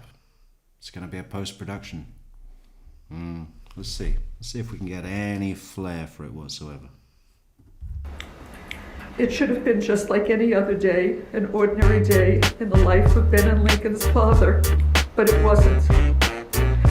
He didn't know when he left his boys off at daycare that would be the last time he would see them, and the last time they would see him. He didn't know when he went to the gym afterwards that would be the last time he would exercise. And he didn't know when he drove home That's not bad. that his life would end within minutes. Danny wasn't just being followed, he was being hunted. He was brutally murdered in broad daylight, sitting in his car, in his garage, by vicious killers. I cannot imagine the terror he felt when he saw a gun pointed at him through the window of his car. I cannot conceive of his heroic efforts to stay alive during the hours after the attack. Danny died in the early morning hours of July 19th. His death is a loss to his children, his parents, his sister, all of us in his family, his friends, his colleagues in the legal community, and to his students at FSU Law School. Danny's boys each have a photo of themselves with their Abba, their dad, beside their beds. They grew up kissing the framed photo and saying, "Good night, Abba, I love you." But pictures and memories are all they have, because cruel, cold-hearted people took him from all of us who loved him. We agree. My heart was broken when Danny died. Cold-hearted people. My grandsons were going to grow up without the father who loved them. I wondered, how could we help these boys through this trauma? It was then that my husband and I knew that the best way to honor Danny's memory would be to share with these children an abundance of love. The love that Danny would have given them if he were alive. It is interesting how the state can't make up its mind about who is what they call the, quote, mastermind behind this murder. In both of Catherine McManama's trials, the state claimed she was the mastermind behind Danny's murder. In my son Charlie Adelson's trial, they claimed he was the mastermind. And now in my trial, they claimed that I, this grandma, was the mastermind behind the murder. I had no idea that other people planned to cut Danny's life short. And the people who did this are exactly where they deserve to be. But I had no knowledge that this horrible, evil act was going to take place. If I had become aware of this plan before Danny was murdered, I would have stopped it. With not one iota of actual evidence, the state convinced a Tallahassee jury that I solicited and conspired with other people to have Danny killed. Where is the evidence prior to the murder? The evidence beyond a reasonable doubt that the state needed to prove their case. Where is the evidence before July 18th, 2014 at 10:50 in the morning? Before you continue, That Mrs. revealed- Abelson, as it relates to this statement, is the defense trying to re-argue the trial? The judge is giving Sales an opportunity to be heard. Mrs. Abelson, you certainly can continue. However, the court can take into consideration the utter lack of remorse that you are displaying. Please proceed if you desire to do so. Do I decide to do so? Where is the evidence before I'm done. July 18th, 2014 at 10:50 a.m. that revealed that I had any involvement in this vile and horrific act? Where is the solicitation and conspiracy evidence? The state needed to show that there was evidence before the murder to convict me. The state couldn't show that because there wasn't any evidence. They were trying an innocent person. It makes you wonder if the jurors were sleeping when the state had Sergeant Corbett on the stand for hours. Their own star witness testified that my phone was never, Donna, they're from Tallahassee, sweetie. They sleep when they eat. I mean, Pete, They don't never think, they at just my do. son's house on the night of the murder. The state's theory that my husband and I dropped off money to my son was blown out of the water by their own witness. And yet, the state continued to push that story, that lie of the so-called money drop to the jury through the remainder of the trial. And the jury bought into it, hook, line, and sinker. Reasonable doubt. Many months ago, my attorneys hook, line, and sinker, like little fish they were. Brainless fish in the river. That's what a Tallahassee jury is. They fell for it. Hook, line, and sinker. filed a motion for a change of venue. I mean, I've never really thought about it, but correct me if I'm wrong here. When you say they fell for it, hook, line, and sinker, I think what they're saying is that the person who fell for it fell for every warning sign. Almost like fell for three things, right? They fell for it. Hook, line, sinker. Is that what it means?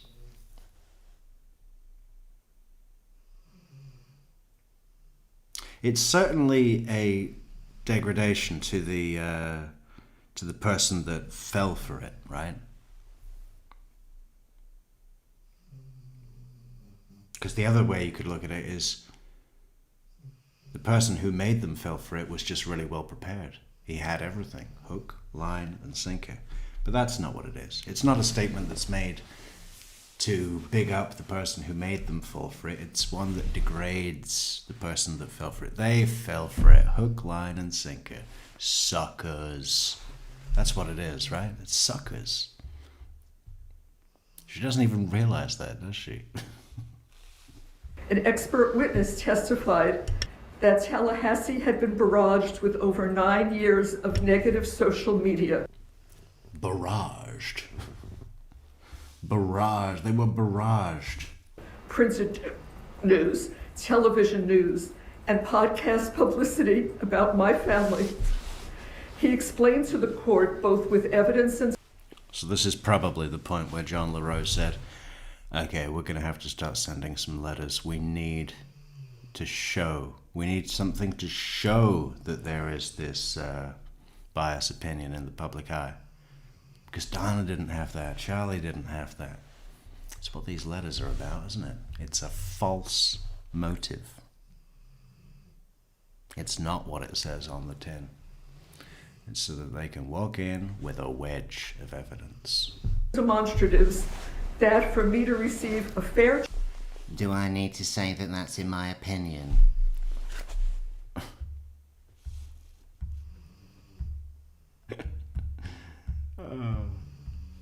trial, it needed to be held in any of the researched and designated areas in the state of Florida other than Tallahassee.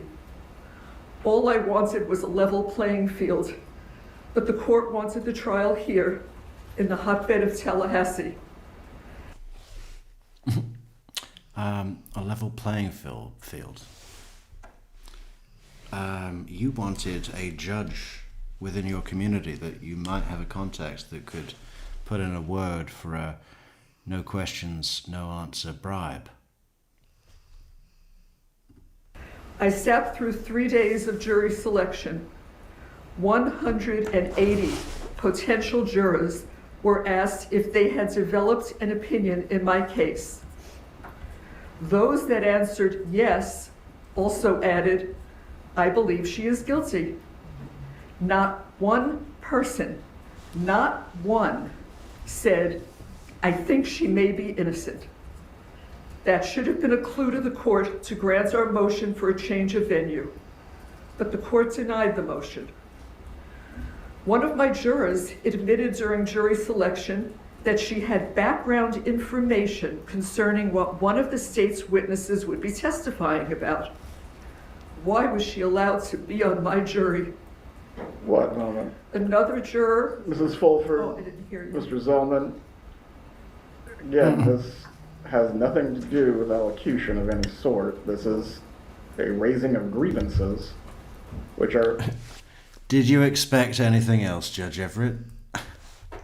Donna doesn't leave anywhere without giving a list of grievances. You could be a 5-star hotel, and before she leaves, she will hand you a list of grievances, dressed up as friendly advice. Oh, I just thought you might like to know we had a few comments about our stay. The manager's like, okay, great. Would you like a taxi?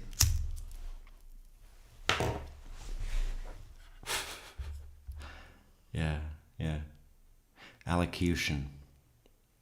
So you're supposed to get up and say, I admit what I did, and I am willing to face the full penalty of the law, and please don't look kindly on me, Judge, because I deserve no mercy, because I am so sorry. And then the judge will give you mercy. properly given to the appellate court. What does any of this have to do with sentencing? Could I have just one moment, please?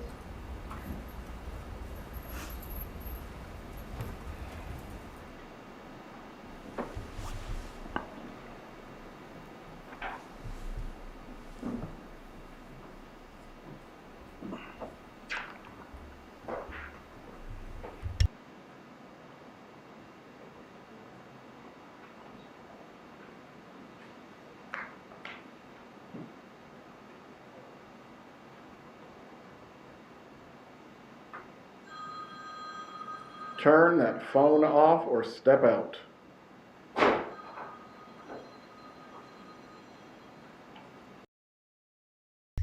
God, you know, that poor member in the gallery just got the brunt of his grievance with Donna, right? He's pissed at Donna.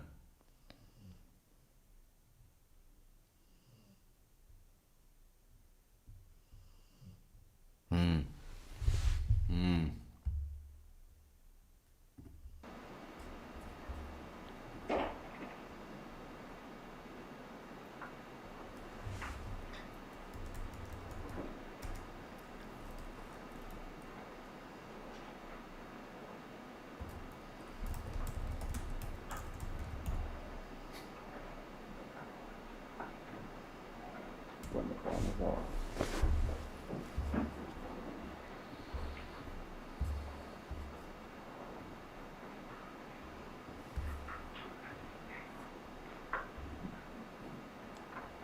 Is she gonna say anything else?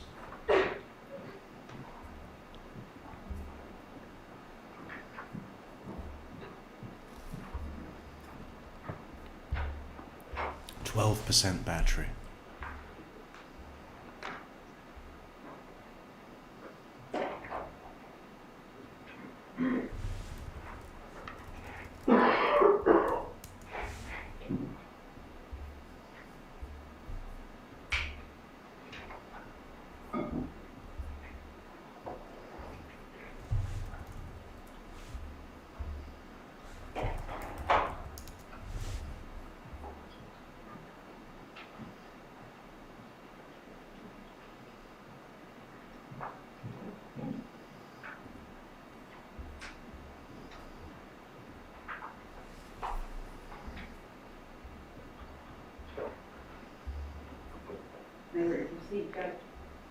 please.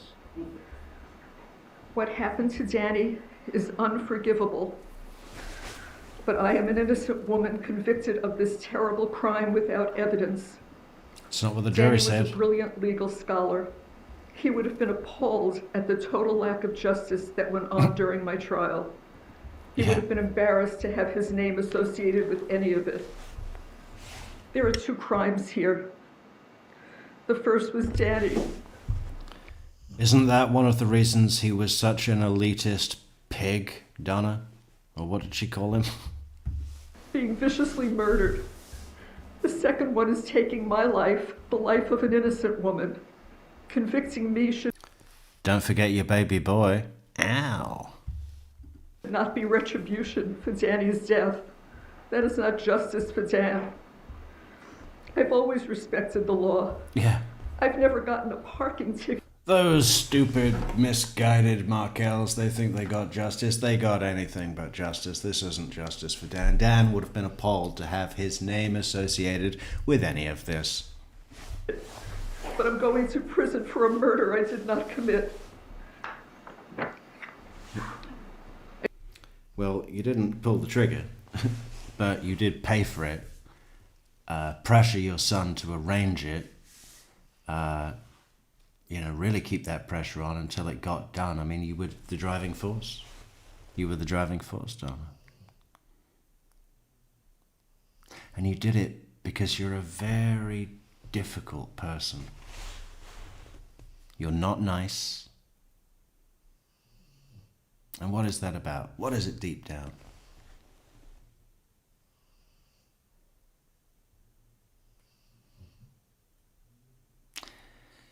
It's a response to shame, isn't it? Somewhere.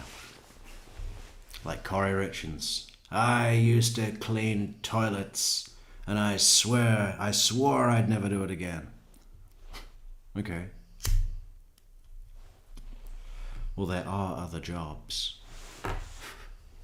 I do intend to file an appeal so that hopefully I have the opportunity to be given a fair trial outside of Tallahassee. Yeah. 11 years ago.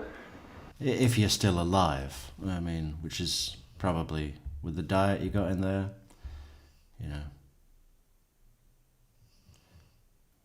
God, do you remember the mattress you used to have at your house, Donna?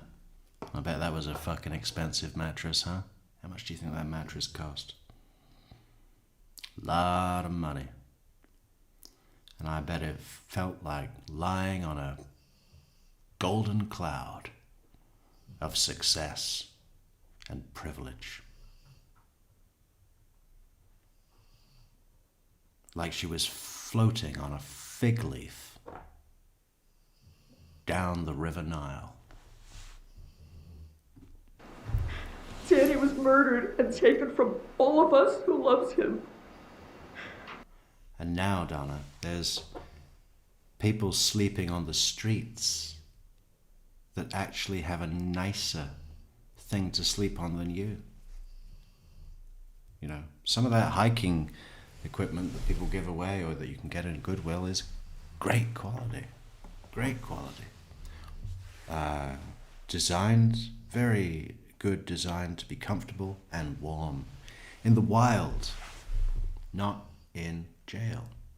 For the past 9.5 years, the state has broadcast to the world, including Danny's parents and sister, that I hired hitmen to kill him. Never in a million years would I have wanted Danny to be harmed or killed.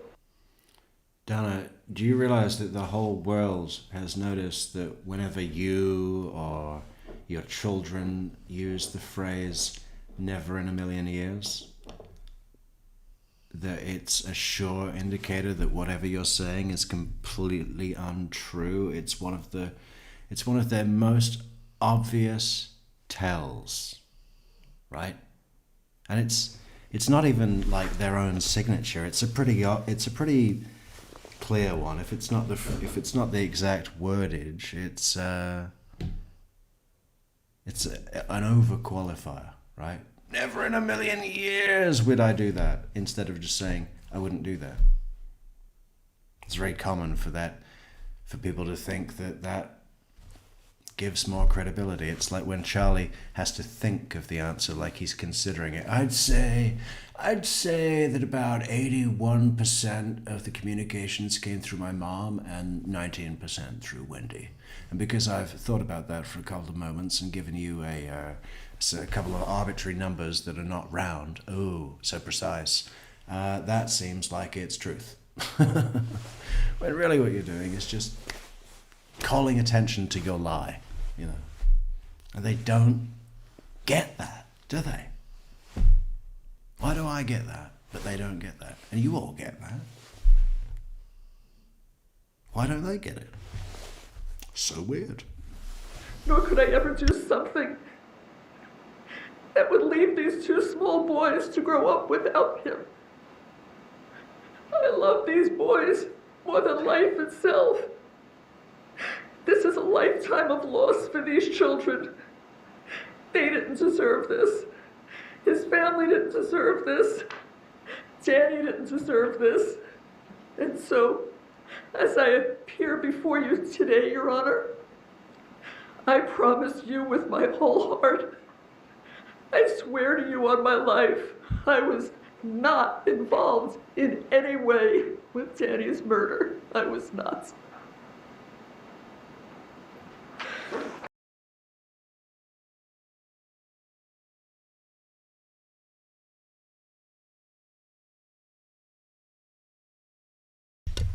She was not involved in any way with Danny's murder. Okay, good. Yeah, looking forward to the appeal, Donna. Well, we're down to 10% battery. I think we'll cut it off there rather than trying to start anything else tonight. But we'll be back tomorrow, probably again. Probably another early bird lunchtime special, many in the day, many at night, many every day of the week. To your great delight. Yeah, no, thanks for coming, and thank you so much, Miss Spacey Dove, for that great cup of coffee on buymeacoffee.com/True Crime Metrics. We got a fantastic PayPal wall of stars with everybody on there. Look at that, isn't that great? So pretty, so clean.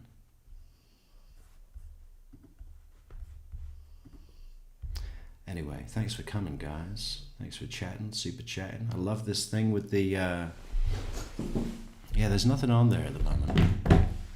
But there is a channel called Crime Music Metrics. I'm going to be doing some experiments on there. I don't know what they're going to be. But Markeith's going to be rapping over something. And a couple of other things. I'm just, there's a few side projects that I want to do that I'm going to put there.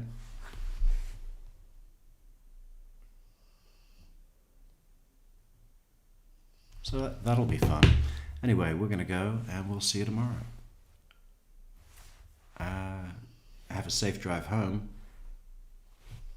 Wear a seatbelt. Drive the speed limit. Look out for cops. Stay in the line. All right, good night.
Oh, we're still on.